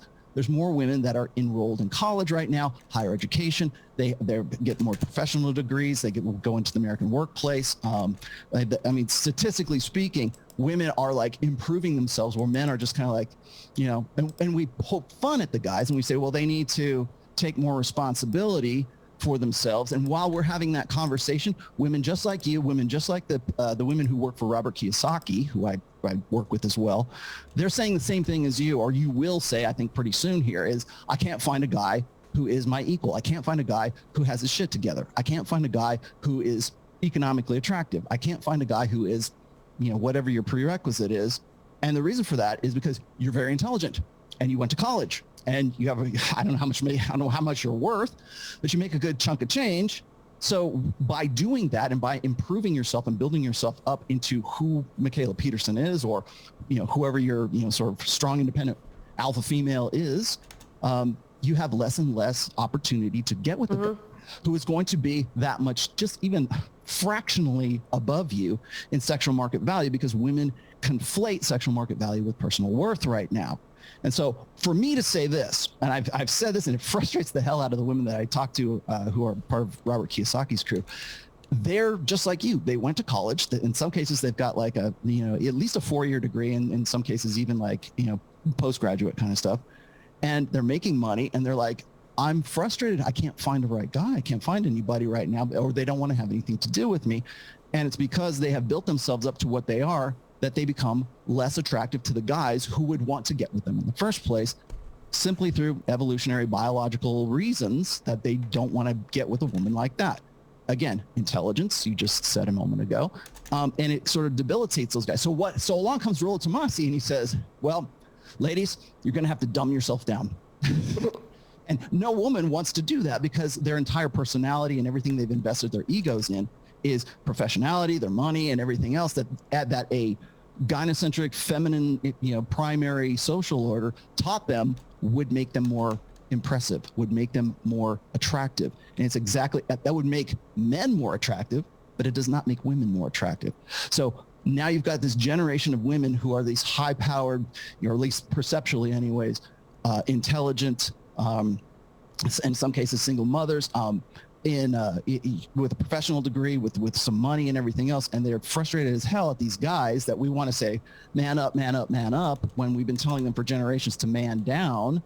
And now women are at a point where Morgan Stanley was talking about the rise of the she economy. They have this, it's actually a full blog site right now for the stats. So much money. And that by 2030, so much money. Prime working demographic between 25 and 45 years old. Dead ass, man. If I got into fucking, and I might do this, I might get into some actual like female something, man. Makeup something. Look, Rihanna and Kylie Jenner became billionaires from focusing on women. There's a tremendous amount of money. Like this she economy is only going to get bigger, you guys. So if you're in this space and you're early to the party, you guys. You're early to the fucking party. You need to understand, if you made it this far, you guys, this is a big gold nugget that a lot of people in the red pill space, if they're making content, they're sort of aware of.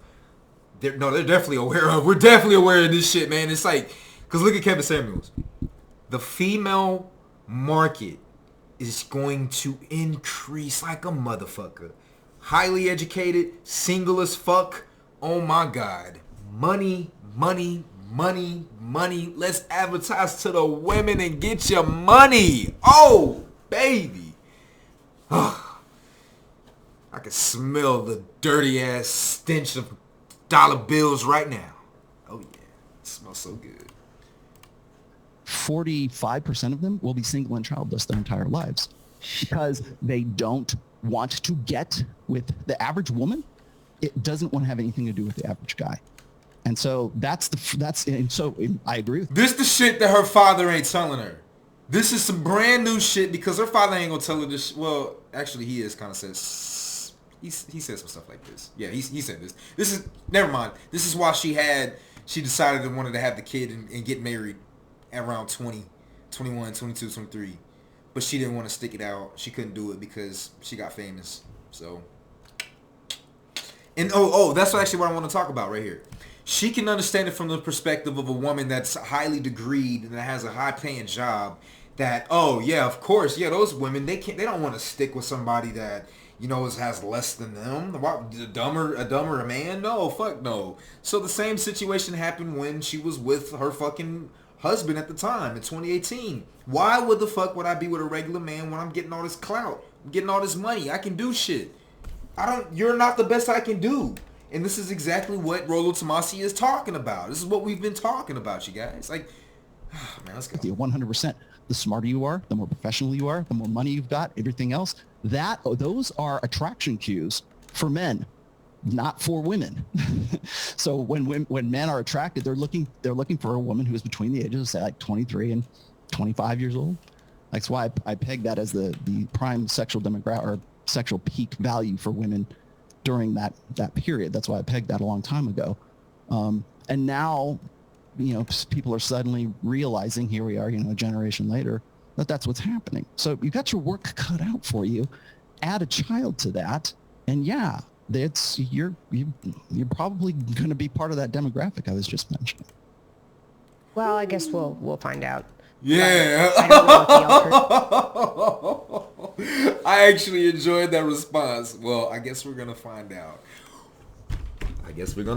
Y'all. Tune in again in 2, 3, 4, 5 years, you guys. We're gonna come back and visit the same topic in 2, 3, 4, 5 years, you guys. Absolutely. Abso-fucking-lutely. Oh man, I love it. alternative for me would be don't do anything and dumb yourself down so that someone will be more attracted to you. And no one else is going to do that either. That's like, yeah, so I don't know how to solve that problem. That's a problem. Mm-hmm. And I've thought about that too, and I think the birth control pill has something to do with that. Absolutely. But I don't know how to solve that problem. Mm-hmm. I don't either. But you do realize that you are in that cohort now, right? I mean, at 29 years old. Yeah, no, definitely. But it's better than where I was. So, I mean, maybe it's time to meaning that it was much better. I'm better off. I feel so much better, free, no longer chained to that know nothing motherfucker of a husband. Now I have all the opportunity to do whatever I want and get some higher quality guys. Look at the fucking dude that flew me out. He paid for 3-4 flights all around the fucking Europe. I went to stop by Italy, went to Romania, got to see the concentration camps in Germany. I did everything. This is such a much better place than being with a fucking stable husband that is the father of my child. Why the fuck would I choose that over this? Come on. I got way more to live for and look forward to at this stage of my life. Come on. You see what I'm saying to you? Do you understand, Rollo Tomassi? I am Mikhaila Peterson. When I want them to jump, they jump. I am the smartest bone in all of America. I'm not going to dumb myself down. Are you a stupido, Rollo Tomassi? Just and reconsider what your future plans are. Yeah, I mean, I hope the best for you. I'm not. I'm not like, let's not get too doomsy here. Like, it's, I can see if I was like a 180-pound woman with a couple of kids. Damn, she said it. Look, she said it. Mikhaila said it. We be saying shit 200, 220. We put the cap at like 200. She said 180. I'll weigh 180. Damn. If you weigh 180, Mikhaila Peterson thinks that you are not going to make it out here. If you are a 180-pound woman with multiple women, multiple children, you are not going to make it. You will not make it. In shape. Smoking and not very smart and being like resentful at men and angry. You but see? I'm none of that. Elitist. So, not very smart. We'll I'm fucking smart. see what happens. I come from a smart family. My dad is so smart. He's smarter than any of you will ever be. I'm so smart. I'm the smartest person alive. My dad is smarter than you. I'm smart. I can figure that question out. I'm smart. And where I was at. Okay, we're almost done. We're almost through the video. There's no... Oh, look at that. Goddamn Kayla. Oh yeah. She the go girl. Look. This is it, man. She good. She the go girl, bro. From this entire 2-hour interview so far, we halfway into it, man. Mikhaila is the perfect side chick. Oh yes, she's the perfect side chick. The streets are welcoming her. Mikhaila, come to the streets, baby girl. We got a room for you. Everything that you're saying is perfect qualifications for motherfuckers to come fly you out. And baby girl, come ride that dick. This is what the men that are in the market are thinking in terms like this. This is exactly all the shit that you're saying. This 1 hour and 5 minutes into this interview, of all the things that you have said, perfect for side chick. How many times you reiterated twice that is actually about 3 times that the current situation you're in right now is so much better than being with your husband, right? Being with your or ex-husband. Sorry, let me say that. And then you've mentioned a tremendous amount of times on you've actually denied Rollo Tomassi saying that you're in the epiphany stage, as you're probably in your party years. And as you recounted your life history and your actions, you've actually self-snitched and showed that you actually do fit the bill that what Rollo Tomassi is saying. And so add all that together in a nice concoction, and we come out with a nice side chick cake. Man, it came out the oven with icing and shit on it already. Is that cream cheese? Ooh, with a little ice cream inside? Damn. Oh, man. And the way she looking, bro, she perfect, bro. We already know what Andrew Tate was thinking, man. If he didn't smash, that nigga smash. He had to smash. He had to smash. If he did it, and it's so funny. Look at how she's smiling with this, man. She, whoo, so much better. You love your situation now, don't you, baby girl? Another thing, Mikhaila gives her whole family COVID at 124. Technically, Scarlett. That same thread, so hands off on me. Funny. But go ahead, continue.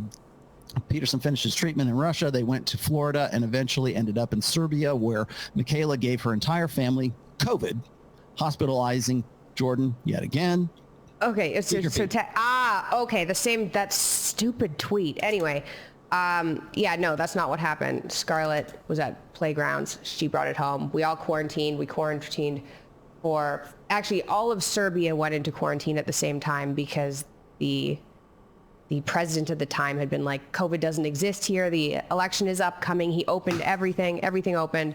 And then he won. He shut down the entire of Serbia. People rioted, and we went into quarantine. We quarantined for 14 days, and on the 14th day, Scarlett got a stomach ache. And a couple of days later, everybody had COVID. God damn, it's crazy. Fortunately, it wasn't that bad. So it wasn't Yeah, Mikhaila gives everyone COVID, but I guess that was from the tweet and not you. I don't think... Look at her. She had all the smoke for Rollo Tomassi. All the smoke. And she out here smiling because now she's like, okay, it wasn't you, Rollo. Okay. Sorry about that. Now, the actual respect that I have for you is still enlightened. You're still the actual guy that I actually admire. I love the stuff that you're talking about. Your Rational Male, I read it. It's so amazing. You speak at such an intellectual level that I can respect it, Rollo. That's why you're here. I actually really like you, Rollo. Oh, I'm so happy that you didn't actually say those things, but you kind of, you only really showed it because you were streaming, but you didn't actually put that content out here. Thank you so much, Rollo. Oh, thank you. I don't think I have a lot. Look at her. She's spinning around in her chair and shit now. More to say. I just took offense to the, you know, she's partied all her years away and now she's found God because she needs forgiveness, because I didn't spend the last, I haven't partied since I was 22. And I don't miss it. I hate, even at the time, doesn't make you feel... Party since you were 22, but you announced your divorce at 23. It's just, you had the party year. You were partying. What the fuck? You were partying. It may not align exactly with the chart that Rollo Tomassi put out there, but you were partying. You announced the divorce at 23, didn't you? What? So that means you were partying at 22. You were done with it. Then 2018 happened, and 2019 happened, and 2020, and you really needed your husband more than you thought. Even throughout all the shit that he did, it's not enough. You don't want him.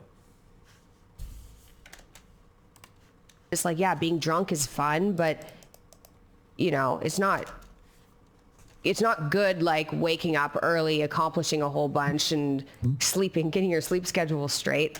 Take it from a guy who I worked in the wine and spirits industry for about 25 years, and I'm glad I had really good mentors at that time. Yeah. I spent, a lot of people ask, well, how does Rollo know any of this stuff? Well, I have 2 degrees. I've got a degree in fine arts, and I've got a bachelor's degree in behavioral psychology. That's where my background is, anyways. And with a fine arts, with it. Mm-hmm. Huh. That's interesting. With an emphasis on, well, at least the psychology side of things is with an emphasis on personality studies. So, and then I ended up double majoring, actually, because I was talking with a lot of guys at that time in what would become the manosphere, I guess. This is back in remember, this is in early 2000s, 2002. And so I originally took psychology because it was helping me. This is the real Godfather, you guys. This is the real Godfather of the red pill space, man. 2002. He is the real Godfather. I done said that shit so many times, you guys. I love Kevin Samuels' content, man. I do. This is the real Godfather, regardless of clout, regardless of money, whatever. He is the fucking Godfather. To college late in life. I was in my 30s when I finally finished up my college, days. And I'd already had a pretty successful career in graphic design. And then I was art director for casinos and working for liquor brands as well. And And so I was always out, even when I wasn't, even when I was out of sort of like my party years, I was still in clubs and doing promos and things like that. So I was like a student of human behavior, let's just say. And I always had to be sober at all of these events, right? Because I'm working it. I have to be there for promotional, reasons.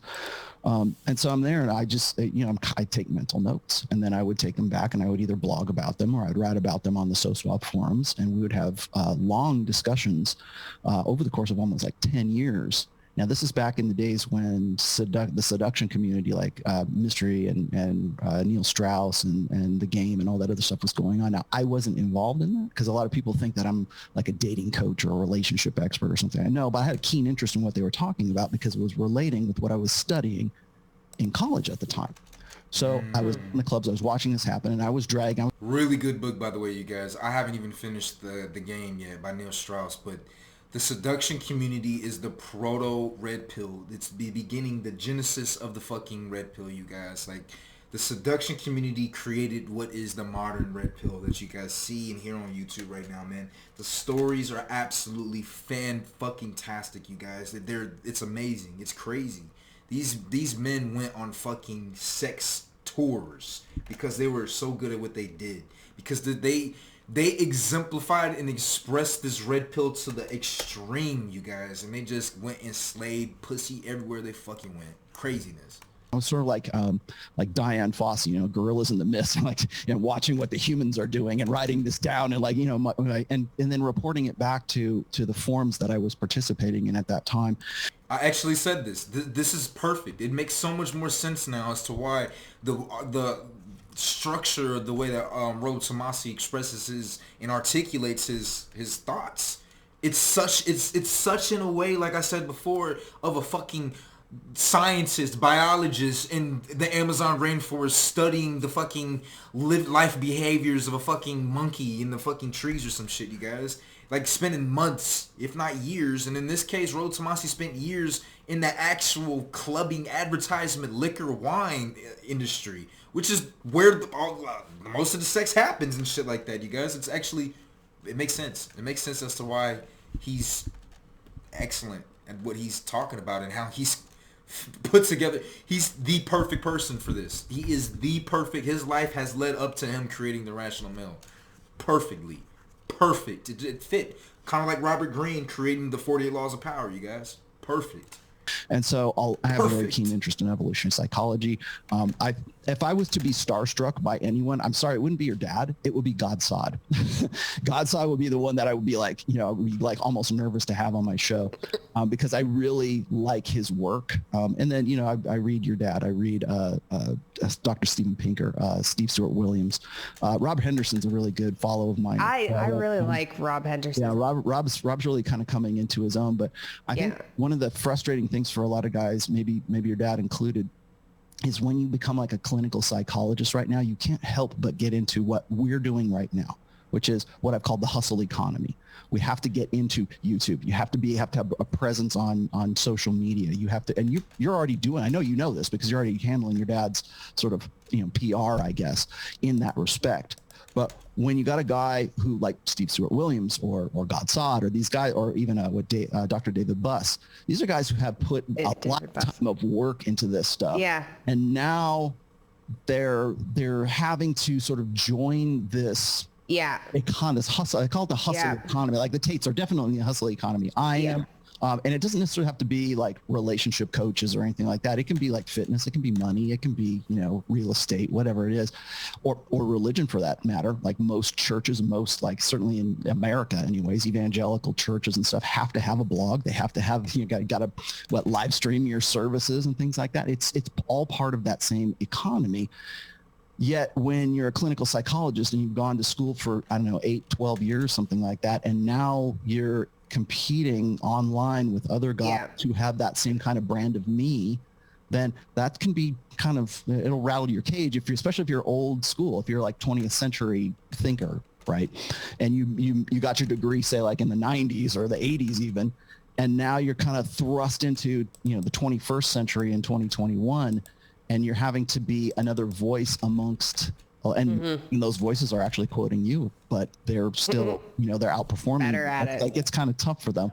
But it's, my background is such that I've been in pretty unique situations where I can be out, like I said, at clubs, or I can be out at promos, or, martini fests or whatever, or promoting stuff for casinos and such, because I'm in Nevada, as you know. But so I've done that for most of my life. And at the same time, I've been married for 25 years. My daughter is 23 years old. A lot of people want to disqualify what I have to say because I'm married, or else they want to disqualify what I say because I'm not red pill. I'm not red pill enough for like sort of these black pill doomers, and I'm not red pill enough for like traditional conservatives, but because I happen to be married. But at the same time, it's like I'm still have a unique position as in my life where I'm, putting these things into practice, and then putting this sort of what we call red pill awareness into practice as well. And really, that's what motivated the publishing of the first book. So the first book is really what I thought were the core principles of all the concepts, and like the Epiphany Phase is one. We talked about, I think even your father, maybe not by this name, but your father would understand the war brides dynamic. What is that? War brides dynamic is that, we are, human beings are still the same critters we were back in, 100,000 years ago, right? We still have the same machinery. We still have the evolutionary firmware of our ancestors. In fact, that's what's getting us, I think anyways, is getting us into trouble in the 21st centuries, because technology has sort of exceeded our ability to cope with it mentally. So when we talk about like porn addictions, or we talk about like women addicted to media, this is right up Mikhaila's alley. Can't process that, or doesn't know enough to sort of keep up with it, and so we feel the effects of it as a result. But when I'm talking about, like, say, the war brides dynamic, it's from human tribalism is what it is. When we talk about how, like, early tribes, men would, get together, make war on another tribe, kill off all the men, kill off all the boys, and then take all of the, viable, fertile women, and then introduce them into their tribe, and then mate with them because they still had mating value. And that's what we call the war brides dynamic. And it's one of the reasons why guys will ask me, like, how come my girlfriend got over me so quick after we broke up? And I go, well, it's part of women's evolutionary firmware to be able to sort of, shift from one guy over to another guy for survival and, viability anyways. And that's a vestige of our sort of ancestral past. So same way with like food, for example, we didn't have the same access to like high calorie content food when we were hunters and gatherers, but now we do. And now we have an epidemic of obesity where like 75% of the US population is overweight and obese. And that's because our biologies process, calories that was evolved 100,000 years ago when food was scarce. And we needed, sugar was a great quick, energy hit to get you away from, the saber-toothed tiger. Right? And so that's a vestige of our sort of ancestral past. Well, there's other vestiges, I should say, of our sort of our mental wiring, and that's one of them. So when I talk about the war brides dynamic, it's women's sort of innate ability to fall in love with their captors. Let's just say it's like Stockholm syndrome, I guess. You can also compare that to hybristophilia, which is... or you can compare it to Daenerys and Khal Drogo in the Game of Thrones. If you guys have watched Game of Thrones, Khal Drogo Daenerys' brother offered Daenerys over to Khal Drogo so that Daenerys' brother can receive Khal Drogo's army to take back the throne in the capital. Yeah. You guys should watch Game of Thrones. Really good. Women falling in love with guys who are... I didn't finish it, my bad. And Daenerys ended up falling in love with Khal Drogo after, like, the first night she got raped. First night, Khal Drogo just fucking raped her for the most part. And then after a while, Daenerys fell in love. Like convicted felons and, in some cases, killers in prison, to the point where we have to create laws to separate female prison guards from the male prison population because that happens too often. So that's... Is that a dominance thing, though, that women are just attracted to dominant men and it just goes overboard sometimes? Another vestige, right? Violence is sexy. Absolutely sexy. A man's ability, it's called demonstrating higher value. In our ancestral past, the best way for a guy to demonstrate higher value is kill another dude. But to put that guy down, and now he's no longer a competitor, or club that guy into submission. And that was a selected for survival trait for women. And it's not that it's like we go, oh my gosh, haven't we evolved past that? Yeah, but I think even your dad will say that, our biologies right now sets the operative state for us. It sets the conditions of the game. Can we choose to play the game differently? Yeah, absolutely. But those are still the conditions of the game. So when I talk about on my channel, I talk about the human machine. Then I talk about mental firmware, which is sort of like our operating system that we come out of the womb with, that we have natural proclivities as men and women. And then there's our programming, which is gray matter, right? It's what we learn from our parents, from our schools, from society in general. It's sort of our programming. Can the programming override the machine and the firmware? Absolutely. But again, those are still the conditions, and the machine is what it is. Yeah. Okay. Do you think your book, so I follow a number of people who kind of do, or I don't know exactly what your category. I don't know where I'm at either, to be honest. Yeah. So, but anyway, I follow you, and what it appears like in the comments of your videos and on Twitter is that you have, and lots of people's followers do this, but you seem to have a lot of angry men who follow you. And do you think it's possible that the way that you talk about women, maybe in your book or online, encourages kind of this?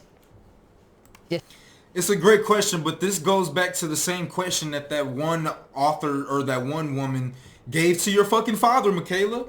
It's sort of this pigeonhole thing. It's like, what does she ask? She's like, Mr. Peterson, do you believe that the people that are attracted to your type of content, they're these almost Antifa, the Proud Boys kind of people, does it have to say to your content? What do you have to say about that? It's sort of the same thing. It's like you can't control who's attracted to the information. Even if power is power. Power is amoral. Knowledge is amoral. It's all about who uses it. Whoever's attracted to it, it's because there's some actual usage in it. Now, how they use that information, that's a different story. How people react to it, it's a different story. But you can't attack the person who gives out the information, especially someone that gives it in such a fairly, I'll say fairly neutral stance, because you got to read his books. Read his books. He really presents it, especially the first book, he really presents it in a very, very neutral way. He's not like, fuck these bitches, fuck these hoes, you need to do this, you need to do that. No, he don't do that at all. It's very, very empirical. He just gives out the data and shit like that, you guys. So the same question that Mikhaila's given to Mr. Rollo Tomassi is very similar to the types of questions that interviewers would give to Mr. Jordan Peterson. Come on. It's almost like disgust towards women that aren't interested in these men.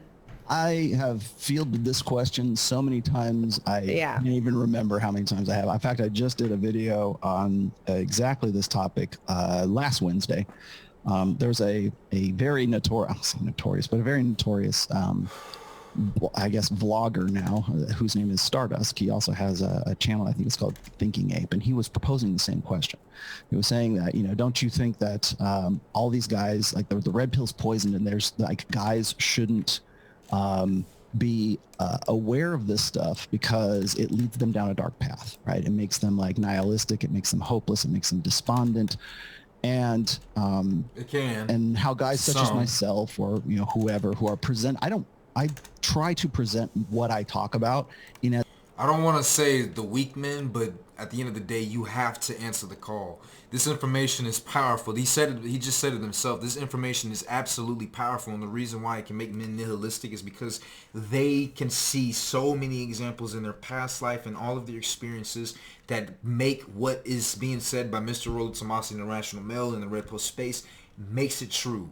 It's not that people, this shit is true. Men experience this shit. They see this shit. So when they actually hear space talking about this shit, it makes men what the fuck? I've been lied to my whole damn life, man. And y'all women, how can y'all not fucking see the shit that's going on? It makes motherfuckers, it's, and then when you talk about it, then when women and even men in a lot of the world wants to be like, no, that doesn't exist. You're just like, bro. It can be very nihilistic. Like, a lot of men cannot know where to go with this shit, you guys. And so that's where it does take some people, more people to really start talking about this type of shit to help other men. Everyone's got a different way. Like, we're still just scratching the surface of this shit, you guys. There's so much room for this, for people to come out with some great brand new perspectives and shit like that, you guys. It's only going to continue to get bigger and bigger and bigger and bigger and bigger. Men need a purpose. Men need to know where to go. And men deserve a better life. If your life is I say this all the time. If your life is already shorter than women's, man, you need to make the most of this motherfucking life, man. For real. Come on, bro. You don't want to be living like Andrew.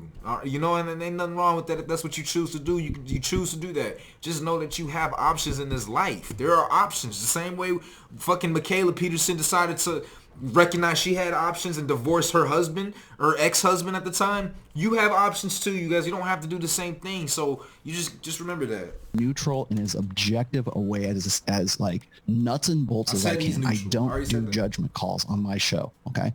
End of story. I connect dots, and I have a joke. You know, I just work here.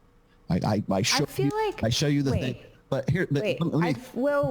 I feel like on that video you did of me.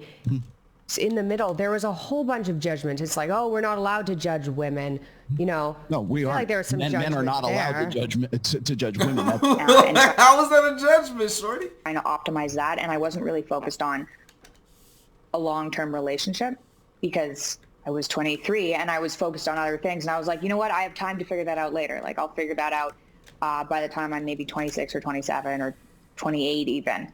And I can start thinking about that, but I ended up having to think about that a lot. Okay. We know this is bullshit. I'll explain to you why this is bullshit right here. This is self-rationalizing bullshit. This is making your necessity a virtue bullshit. And we'll see exactly why this is here in just a moment, but here you go. Faster because... So she's talking about this. No, that's interesting. That puts a lot of pressure on a relationship, though. And when I think about, so I look at you, and I could be totally delusional. I don't know you well, but when I look at you, it seems like a lot of thought goes into the decisions that you make. And so as you approached marrying Andre, given the sort of complexities of having a child, did that weigh in the decision? Like, were you more prone to marry him because he was the father of your child, or were you like, no, that doesn't matter? Oh, no, 100%. I was really stressed out about being an unmarried mom. Like really I'm sure stressed you out were. and felt, societally pressured into it. Really? Like, we moved. Oh yeah. And you know what? This was a bit skewed because if it was me now and I went back in time, I certainly wouldn't have felt that way. Here we go. But I'm much more confident now. At the time I was actually dealing with serious, this gets complicated, serious SSRI withdrawal. So my anxiety was ridiculous. So I was thinking about a whole bunch of things that I shouldn't have been concerned about. And that most certainly influenced my decision-making at the time. Because you had an impending sense of doom? Yeah, because I had an impending sense of doom. Okay. Keep that. Write that down, children. Here we go. Hey. Hello there, children. How's it going? Write that down. Impending sense of doom. Write that down. Put that in your notebooks, kids. We're going to be coming back to that here very shortly. What I was talking about is I was trying to give an objective understanding of how we interpret judgment. Right now, when we talk about judging women, or like you'll find this out on Fresh and Fit, their entire show really is, the success of their show anyways, is rooted in holding women accountable. I just held you accountable just a minute ago. I told you I was giving you a primer for Fresh and Fit here. That's when that is presented to women, like the data that I just told you about, like I told you about the Morgan Stanley thing. I told you about, statistically speaking, at 29 years old with a child, the odds of you finding a guy that is going to be, a good match for you at that point, like there's numbers, there's data sets for this. I can't really give it to you here because we're doing Zoom, but I can give you the data sets. And what happens is when you start using rational language in an emotional argument, there's a real disconnect there, because that's where judgment comes in. We hear this all the time. You will hear this in every damn Netflix series and every movie and everything that's been in popular culture, certainly for the last 20 years, which is it's what I call non-judgmentalism. It is, don't judge me, but, and that's how you start the conversation, right? Don't judge me, but blah, blah, blah, blah, blah. There's like an imperative as far as I'm concerned, is in a like a female primary gynocentric social order. There's an imperative to not be judged for your actions, to not be judged for the things that you've done, regardless of the consequences. However, we hold women to a different standard than we do for men when it comes to that judgment. If I said, I did this thing, I did this really shitty thing, and but don't judge me, as a guy, guys are going to judge me because I have a burden of performance, and my respectability comes from what I do. If women do have, like, say, hey, I made some mistakes in the past, and, you know, now I'm getting right with God, I'm back in church, I'm doing this, I'm doing that, and don't judge me, but, and then that we're far more willing to be non-judgmental with women than we are with men. That's what I was pointing out. Not that I was saying, okay, guys, here's what you do. I'm known for not giving prescriptions. I don't have 12 rules for life. I'm not going to give you a step-by-step thing. But what I do give guys is I give them tools. I give them tools to use to improve their lives and to build something with it. So when again, this is something I say all the time, is I'm not in the business. I mean, he has the iron rules of Tomassi. One could compare those and relate those to prescriptions. So, you know, and then this judgment thing, you know, it is a bit of an oxymoron. Like, it's a bit of a conundrum, actually. Like, he says that he's not judgmental. Men can't be judgmental. But we're being judgmental, and we need to be judgmental. It's mean, like, in the mainstream. You see the Asian doll situation. Men can't be judgmental, criticize a woman and what she fucking does. You look at the backlash, you see what happens, even in the face of fucking seeing it on camera, seeing it in person, seeing what actually happened, you still are labeled as the bad guy for actually fucking, like, you know, holding a person accountable. Of making men better men. I'm in the business of men making themselves better men by giving them the tools and giving the rational understanding of their position in the game that they happen to be in. So what the problem with that, and you probably understand this as well, is guys are looking for a step-by-step. They're looking for a formula. They're looking for something that's going to, like, okay, I finally found the secret. You want to know why this stuff is so marketable, or your dad's book is so marketable, both of them are so marketable, is because guys are looking for that step-by-step thing. That's why 12 rules sounds great. All I got to do is follow these and have a good life. Well, yeah, but you'll be a Jordan Peterson man. And I'm not looking to make Tomassi men. What I want to do is give guys this realistic, objective, like, information so they can make educated decisions about their lives, to give them tools to build a better life in where they're at. Now, are guys, like, ready for this? Most guys aren't. And I agreed with Stardust. Most guys are not ready to be woken up. They're not ready to sort of be unplugged from the matrix, as we call it. But it's not me that's going to wake up the most men. It's the internet. Right now, we have access to information. Again, remember I was talking about genetic lag? We have access to information in such a capacity now that in human history, we've never had this. Mm-hmm. In some cases, that's great, right? I can go and write a book, you know, as Rollo Tomassi, and I can, you know, publish it, you know, through Amazon. I can do all these great things that I couldn't do before, but there's also downsides to it, like addiction to porn, addiction to social media. Or maybe you've got guys who get really despondent and really nihilistic, even though I try to be as objective and, you know, impartial, let's just say, in presenting this stuff. Well, some guys aren't ready for that because their state seems kind of hopeless where they're at. As you were saying before, you're a very smart girl, right? I don't know what your IQ is, but certainly above average. Most guys, they're at average. I mean, what's the bell curve, right? You've got those guys right there, and a lot of those guys aren't going to say, oh, this is great. Now I know all this stuff. Now I'm red pill aware. Now I can build a better life for myself. They don't do that. They'll say, well, it's hopeless. I'm going to take myself out. I'm going to just be a hermit. I'm going to go monk mode, whatever their response to it is. That's why I say it's better to be in a position where you can sort of be a guide and help these guys sort of see what this information is and how they can use it to their own betterment. Most of these guys are discontent, and as I've said before, I believe that the human condition is discontent, and we can deal with that either constructively or destructively. So you're always going to be discontent. Why not build something better? Why not be more creative? Why not build, be the positive side of discontent is great, I think, because that discontent pushes you on to the next goal. Mm-hmm. Well, equally speaking, guys who aren't ready for that can go, I'm just going to sedate myself with, porn and weed and, video games, which is the popular, concept that we say, these guys need to man up and they're just not taking responsibility. That's the destructive discontent that I talk about. So you got that. And then my last question is this, and I pose this to anybody who says, your stuff seems to be really negative.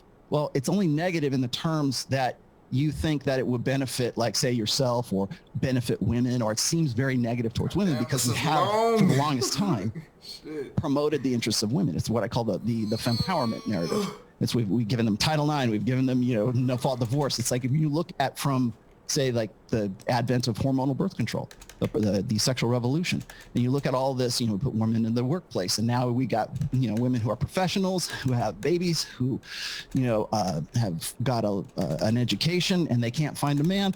That is a product, a result of what I call the fempowerment narrative. Is that for the better or for the worse? I've heard your dad say that we're still in the midst of this experiment.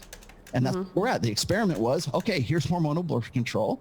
We basically given control of the reproductive process to women, unilaterally to women at this point, through, on-demand abortion, through the idea, at least, that women can control, reproductive rights, reproductive, choice.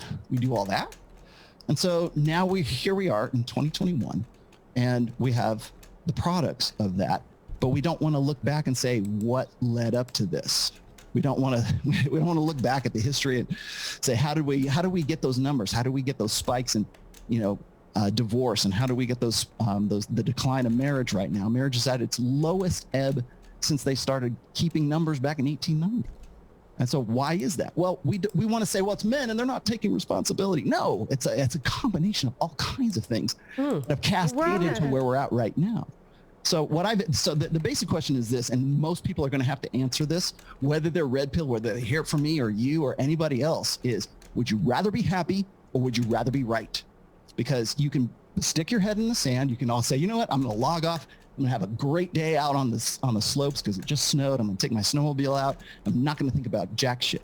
Okay, I can do that, but I'm still in the back of my head saying, okay, I got to do posts. I got to do this. I got to stay on top. I got to stay plugged in, so I'm not ignorant of the information that could, affect my life or whatever. But when it comes to the fundamental question is, now that we have access to, let's just say, more accurate information, and again, that can be politically, religiously, personally, romantically, whatever. I have more access now in the 21st century than I ever did before. And now that I'm aware of this, it's like the tree that fell off the fruit that fell off the tree that Eve ate, right? I've got knowledge of good and evil all of a sudden. Well, now I've got that. What do I do with that information? How do I live better? And so that's the problem. I think that guys like Stardust, probably yourself, it seems like these guys get really negative, and they do, but they're going to have to deal with it. It's not me that's doing it and leading guys astray. They're going to get this information, whether I am here or I'm not. So to me anyways, it seems like it would be better to have a guide than to just sort of try to sort things out yourself. Okay. I guess, so I think I agree with most of what you just said, especially the fact that people need access to statistics and information properly.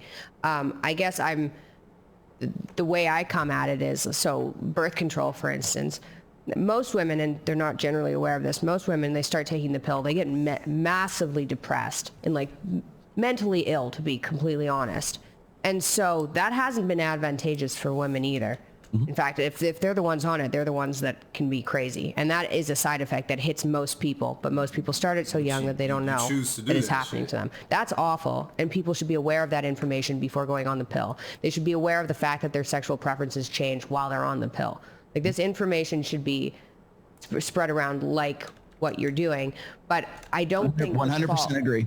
Mm-hmm. Yeah, I don't think the fault is, I don't think the fault is necessarily with women, and I don't think the way to solve the problem is to go back. I don't think there is any going back. Like, you can't give women education, the ability to work in the workplace, and then tell the women who are super productive, oh no, you have to stay home. Like, you can't do these things. So we need to come up with a way forward with all the information so that people are aware, hey, if you wait until you're 30, you're going to have a harder time having kids. And that's not, society's fault. That's just biology, right? And so people should have access to this information. But when you give people access to the information, it shouldn't end up with anybody being angry about it, right? And I see in your comments there are a lot of, like disgust at women, disgust at single mothers, when the way society is right now is really making everybody suffer. Mm-hmm. Yes, 100% agree. And you're looking at a demographic of guys that we call, like, I guess, the most extreme end of MGTOWs, like men going their own way. And there's also sort of like the black pill, which is like, it's all hopeless. And I think that when guys go from being what we call blue pill to being red pill, right? They're unplugging from this old way of thinking about things. They believed in an old order way of thinking. They believed in what I call the old set of books. It's like a rule set that guys have believed for a long time was what everybody else was using. And so they say, okay, well, if I do these things or follow this rule set, then I'll find a good girl and she'll love me just as much as I love her. And it's, that Disney Pixar kind of soulmate crap. And then they realize either generally through a point of trauma or crisis that people aren't playing by that rule set. And I think they're becoming, like, more and more men right now, especially, now 21 years into the 21st century, are becoming more aware of that. And for some guys, they get really upset and angry and nihilistic and despondent at that. I think I put it in my second book. There is a post that I converted into a chapter, and it's called the 5 stages of unplugging. And those 5 stages are synonymous with dealing with death, right? It's denial, anger, acceptance. You get all through the 5. I forget all the 5 steps, but you finally get down to sort of acceptance, and then the 6th step, that people take it to, is like getting jaded about things. But the 2nd step is getting angry, and I think a lot of people think that the red pill makes guys angry at women. And I could tell you right now, there's nothing could be further from the truth, because what happens is when guys become aware of the new rule set, like I was saying, the new order, thinking. When they become aware of that, they don't get angry at women, they get angry at themselves for having believed in the old rule set for so long, because depending on how old the guy is, they probably live most of their lives according to that rule set. And now it's kind of like, oh, God damn it. Now I got to reset. Now I got to, erase everything, and I got to, figure out how to make my life work in this new paradigm. And as I said before, most guys don't have that creativity. They don't. But we don't give a fuck about men. Remember that, y'all. The society don't give a fuck about men and what they got to go through. Nobody gives a fuck if you spent 40, 50 years of your fucking life, or like Robert Kiyosaki spent your entire life living by these fucking traditional, conventional rules, realizing that actually women, we're not playing by that game. We're not playing by that. No. Actually, it's this rule set right here presented to you. Now, you are 60, 70, 40, 30, whatever, however you're old, but you know what? At least better late than never, right? That's where we're at. Nobody gives a fuck about the men and the sacrifices they put into this shit. Know how to see opportunity in that paradigm, because they're still kind of hung up on the things that they really wanted that were, just simply not, it's their blue pill idealism, and those ideals are gone. And they don't know how to deal with the true nature of men and the true nature of women. And it's fed to them on a daily basis. So especially a younger generation get really despondent and get really angry. Again, I said I would argue that it's more about men getting angry at themselves, because it's like, what is it, opportunity cost? Like all of that opportunity, all the things that they could have done, the life they could have lived had they known this. That's where I wrote the second book, because I had so many guys say, Rollo, I wish I would have had your first book before I got divorced or got married or had kids. I took this as a major. I did, I moved to a different country, whatever. I wish I would have known that, or followed this girl across, Timbuktu. And so that's why I wrote the second book, because it's sort of a timeline of what these guys can expect. But that was the most common, reaction to all of this. And usually as a result of passing through that anger phase into the acceptance phase. And now what they do is they use this information to build better lives, or in some cases, save their own lives, take the noose off their neck, take the gun out of their mouth. I've got a post called, the safety net? And in that post, there's over 1,000 guys with testimonials, and they're saying, I literally had a date with death. I was literally planning a date for me to hang myself or, shoot myself or whatever. I was getting all the insurance, in line to make sure my kids were taken care of and everything. And then I read your book and I canceled that date. And now because of that, my kids have a father still to this day. And there's, like I said, there's over 1,000 comments. And that's usually why when people ask me for testimonials, I usually point them to that comment thread. But I we can say, well, look at the comments on your blog, look at the comments in your chat. Yeah, that's going to be there because people they don't know how to deal with or cope with hard empirical data. And I'm the one giving it to. I happen to be the one giving it to them, but it doesn't mean that I got a monopoly on that, not by any stretch of the imagination. Okay, well, I don't have anything against red-pilled guys. I think that's the only way to go. It also, it makes men more attractive if they're aware of what's going on. So I'm all for that. It's the kind of resentment that can come along with it that I think just breeds into the problem. Well, I think we think of along with it sometimes, not for everybody, like you said, for a small percentage of people. Whoa! Didn't expect that. Again, and those are the ones who are the. You hear that, y'all? Mikhaila Peterson approves. Red Pill approved. Mikhaila Peterson. Oh man, this has been a great interview. It's been taking a lot of different turns, you guys. I think this is great, man. This is excellent. Excellent. I'm going to leave a drive-by comment. They're the ones who are going to go, yeah, well, bitches ain't nothing but tricks and hoes, right? That'll be the comment, just because they want to feel heard. You also notice, and because maybe you don't know this because you're not in my sphere, I guess, but whenever I see guys who sort of leave these one-hit comments or something, it's usually that same kind of mentality.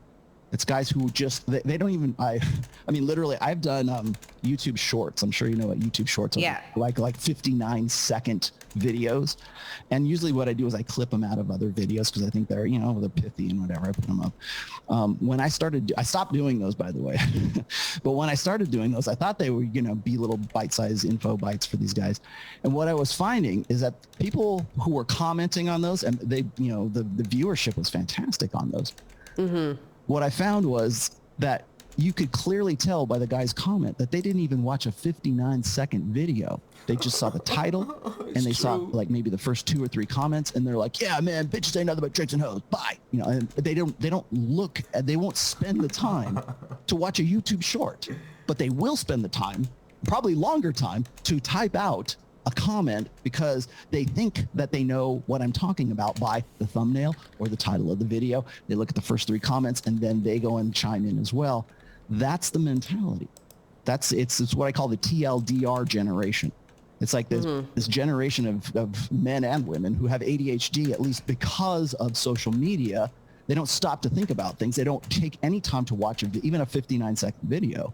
They will just simply go and comment because they want to feel heard. They just want to have something that says, I'm frustrated and I'm going to put this on this stupid short that I didn't watch, It's like, it took you 59 seconds. You would probably save yourself from embarrassment or getting, self-ownage, right? Had you even watched that. But guys don't care because they just type it in and they're on to the next one because that they want to feel like somebody out there in the, the internet verse, actually gives a shit about what they say. So in your book or in any of way your Rollo books, just do you looked give when he people said that. tools about how to move forward once they're aware of how hard life is? I think that's all I Oh, did. Used. wow. Michaela's looking for advice. Wow. Michaela.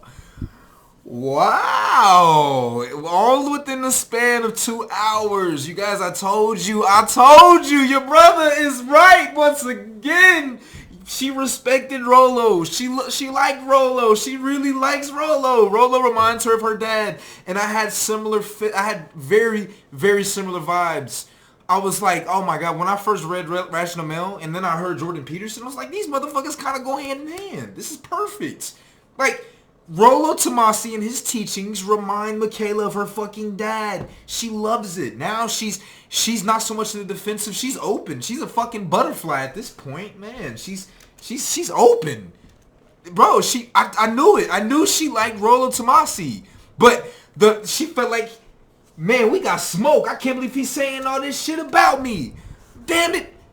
Oh, but they cleared it out. Oh. Excellent job. Sometimes that's all we want. If you're dealing with women, if you're dealing with a guy that's very knowledgeable in this kind of space like this, ask advice sometimes, man.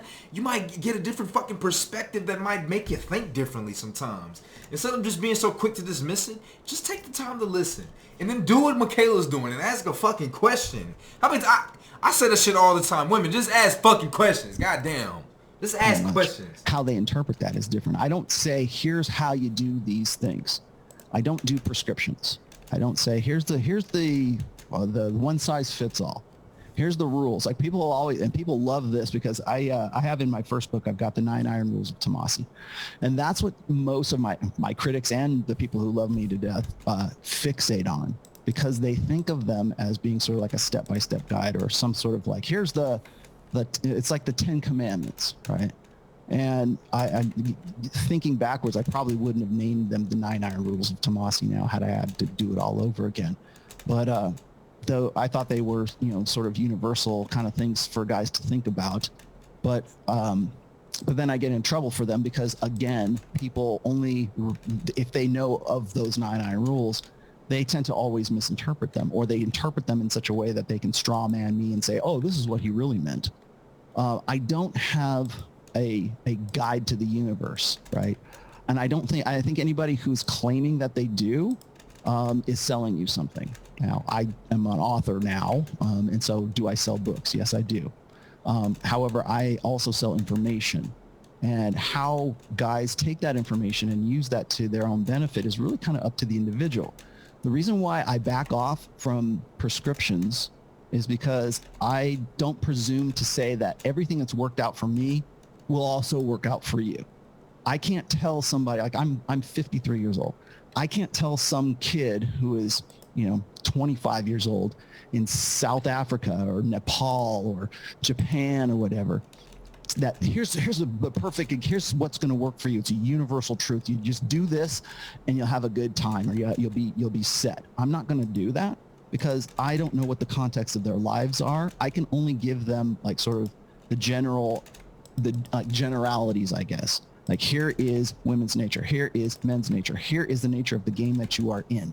Here's things to look for. Here's things to expect. How you use that data is really up to the individual. As I said before, I'm not looking to create Tomassi men. I want them to make their own. In fact, I say this all the time. Show me your work. Show me what you built. Show me how you went from being like single and sexless to having a girlfriend. Show me like how you've developed your business. Show me how you have taken this data and used it to your own benefit. Because I'm not giving out like success programs. I'm not a success porn hustler. I'm a guy that is just simply giving data. And here's some things to think about. I connect dots. What do you think of that? In fact, I say, if you think I'm full of shit, please tell me. Usually it's like, oh, you're a cult leader. Well, that's an opinion. What I want to know is, why do you disagree with this point that I made in the book? Why do you disagree with what I'm saying right here on this particular tenet? Okay, because then we can have a conversation. Then we can actually sort of suss that out and say, well, maybe here's something I thought about and maybe you didn't think about. But we don't do that in this generation because quick hit template lists of ways to go from hero to zero, that sells. That's why, like, people keep saying, well, you're so under monetized, Rollo. I'm just now talking to you, Mikhaila. I'm just now getting into like working with Robert Kiyosaki. I'm just now, people are starting to take notice. I've been doing this for 20 freaking years, but people don't, they'll quote me or they'll use terminology that they've heard from my book or something I said at some point that somebody else, third party might have said, but they don't realize where it came from. And the reason for that is because I don't sell prescriptions. Yeah. If I was like Tony Robbins and said, hey guys, let's all, feel better about ourselves and put ourselves first, that sells tickets to, sell out arenas. But what doesn't is hard empirical data. Again, would you rather be happy or would you rather be right? If I'm looking at like people who are selling prescriptions and how do I go forward? How do I make a better, life for myself? I don't think anybody can answer that except for the individual, except for that person. How are you going to use this data for your own benefit? So that's why I'm not doing, Tony, I could very easily go do Tony Robbins seminars. I could very easily go and, do a world tour and say, here's the prescription for a better life. But I'm not going to do that because I think it's up to the individual to sort of cater that to their own lives. I think that's exactly what my dad's doing on his tour. Mm-hmm. It's up to the individual. Here are some tools as in tell the truth. Don't get resentful.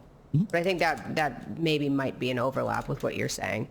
Well, I mean, and then sometimes... what did I fucking say? There's so much overlap between Jordan Peterson and her father, man. I'm not spitting bullshit out here, man. The way that I fucking process and connect shit, is crazy. I'm not even trying to toot my own horn on it, but, like, this is what it is, man. Like Jordan Peterson and Rollo Tomassi, honestly... like, if you take their works and combine it together, you have a great fucking foundation to start off of. I promise. If you take this, take that, and then get some alpha male strategies into your shit as a man, you're good to go. You're fucking good to go. You're good to go. Sprinkle in a little bit of Kevin Samuels content so you can see a bunch of women actually do it, and so that you actually have more solidified evidence before your eyes. You're good to go. I just gave you the recipe right there. Do the work. I've said this before. It's like the red pill doesn't exist so that men will hate women. It exists so men won't hate women for what they can never be to them. And to reassess what they were thinking, what their presumptions were in the past. He said it just like that in his book. Sometimes it's hard. Sometimes there's resentment. Sometimes guys get nihilistic because they think that it's hopeless. Well, I can never be like Andrew Tate. I can never be a kickboxer. I could never look like that. I don't have a Lamborghini. I could never be that. And that's been really my sort of mission, I guess, for the last couple of years, is to make the red pill more relatable to everybody, not just guys, driving a McLaren in Miami, but like guys who are working on a tractor in Oklahoma need this just as much as anybody else. And so I'm trying to make, really what I'm trying to do anyways, is make this data available to the everyman to so it's relatable. And I think it can be, but it can't be if I make it so specific that say, okay, here's 10 ways to be a playboy in Miami. That's going to sell to a certain demographic, but certainly not everybody. And again, it goes back to what I was saying before. The TLDR generation. Too long, didn't read. I don't know if you know what TLDR means. But it's this, we have such short attention spans right now. Like I said, people won't even, watch a 59-second video. Mm-hmm. So that's the mentality that I have to deal with as a guy who's sort of like brokering information, I guess. So for me, like, I can understand, why guys want those easy answers. They want a prescription because they go, okay, so here's the solution. I want a better life. How do I get a better life? Right. And then they get like, oh, here's 10 rules for me to be, okay, I'm going to follow these rules.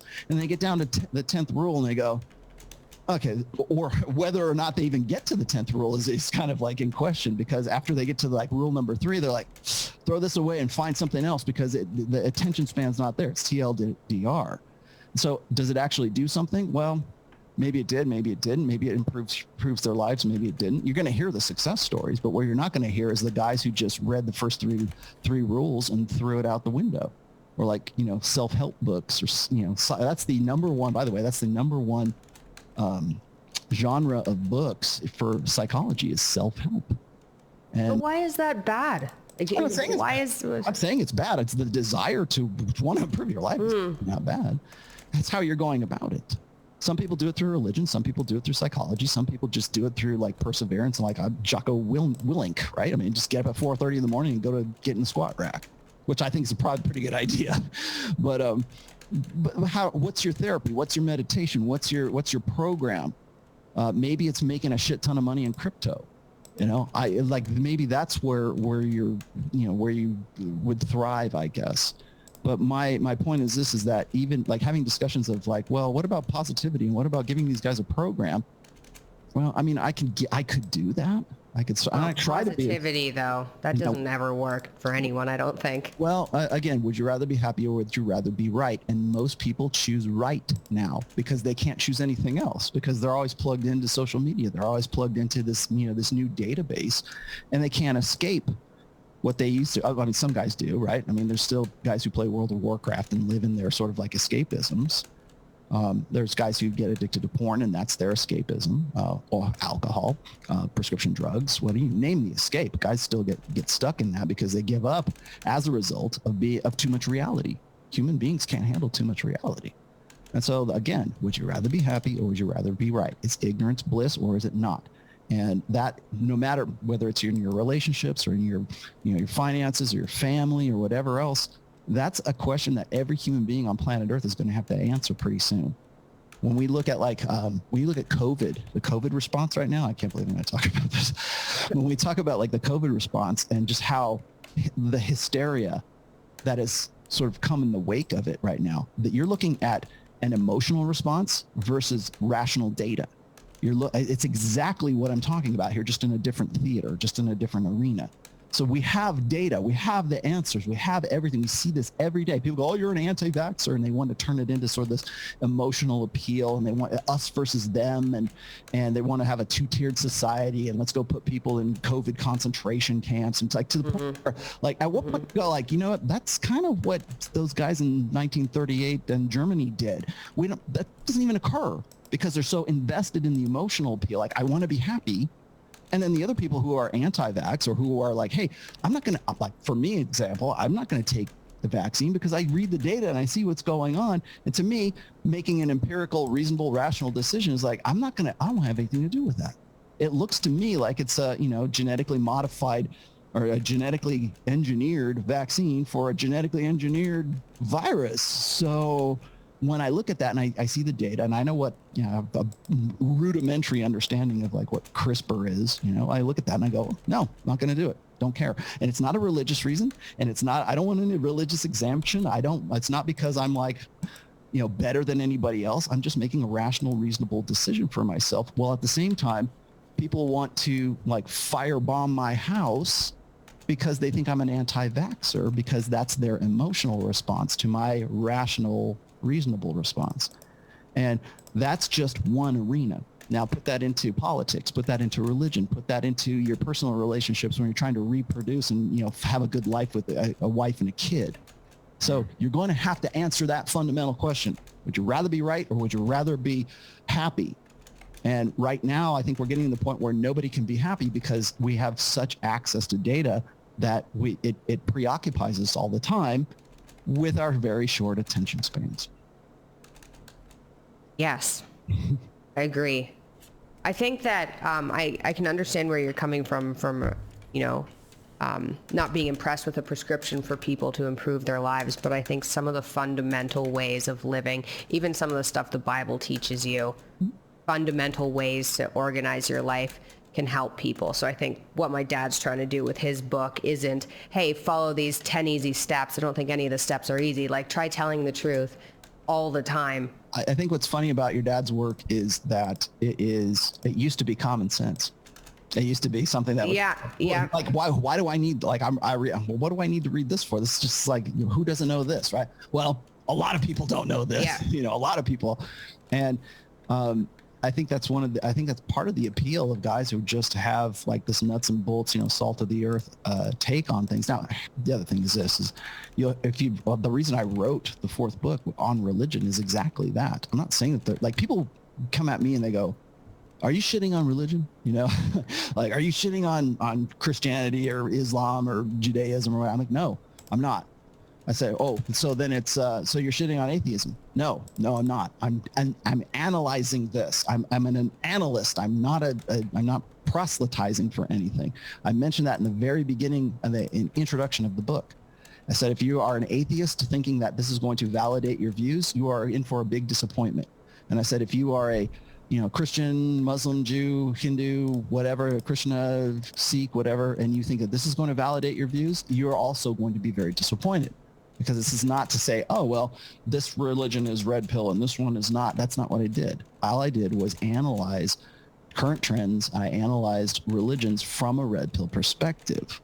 Again, it's not people, and you'll notice that that's the first impression. People have an emotional response to like, oh, well, I don't want to read this because I think Rollo is shitting on my religion, or I think Rollo is not recognizing atheism. And I'm like, no, I'm giving you an objective understanding, an objective analysis, at least from my perspective anyways, of what's going on. But that's the initial response. So yeah, I understand what your dad's saying. I understand also, in religion, you could quote Islam. There's lots of great wisdom in Islam. There's lots of great wisdom in Judaism, in Krishna, in whatever, you can find little bits and pieces that say, okay, well, they figured this out a long time ago. But as I said before, common sense is at a premium right now. So ancient wisdom is probably at a much higher premium as well. So when I talk about red pill principles, I try to couch it in terms of like, I've said this and I don't know. Apparently this isn't sinking in, but I've said it enough times that I believe that men and women are complements to one another. I think, and you don't need the Bible to tell you that. I mean, it's nice to read it in your Bible for sure, but men and women are complements to one another from an evolutionary perspective. And sometimes religion and empirical evolutionary hard data, rationalism, whatever, they coincide. They actually suddenly come together, right? So if I say, well, men and women are innate complements to one another, even if you look at our neurological wiring, if you look at fMRI scans of men's brains and women's brains, there are gendered differences, are biological gendered differences that are hard data. The blank slate is bullshit. Social constructionism is bullshit. But when you present that to people and they don't want to hear that, that's when they have an emotional response, or they could go the other way. I said exactly this to Elijah Schaefer last week. And I said, men and women are innate, evolved complements to one another. I said, my strengths as a man, as a masculine, conventionally masculinity, innately complements women's conventional femininity. And as I said before, like, you can override that with your learning and your programming. But if we go down, you get down to nuts and bolts, or you look at brain scans and you look at innate gender differences, the complements are just like this. Does that gel with the Bible? Yeah, it kind of does. So do you need religion to tell you that? Well, great. If that's the case, then go with it. Do you need science or empirical, objectivism to tell you that? Great, go with that, because it's true no matter for either way.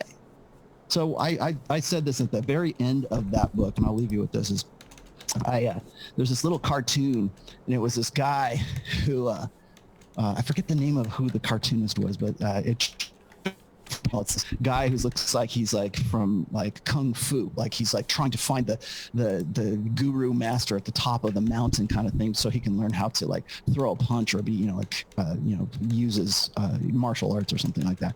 He finds the guru at the top of like some I guess Tibetan mountain, and he says, master, teach me the ways of kung fu, blah blah blah. Or he says, how do I throw the perfect punch? And then the guru says, well, you must let go of your conscious mind and go with your unconscious mind, or something like that. And then the aspirant guy says, well, why is that? And then so the guru says, well, because you're using deductive memory, or using this memory instead of that memory. He goes through this like really scientific like explanation as to why you should sort of so you lose yourself and lose your consciousness kind of thing when you're doing things, because it's like implicit memory versus like deductive memory or something like that. And so he explains it in these really scientific terms, and then the aspirant's kind of like, he's like confused. Like, can you explain that to me in like like some mystical explanation? And so he says, dwell in your inner inness. And he goes, thank you, master. And so he understands it. And it's funny because it seems like a joke and everything, but it's funny because it's recognizable. So we need that magical thinking. Some people anyways need that magical thinking to learn something, because it's easier to wrap your head around if you turn it into some sort of mysticism. But the fundamentals, the principles of it are still valid. And I think it was Brett Weinstein who said this. He says, there is what's called a metaphorical truth.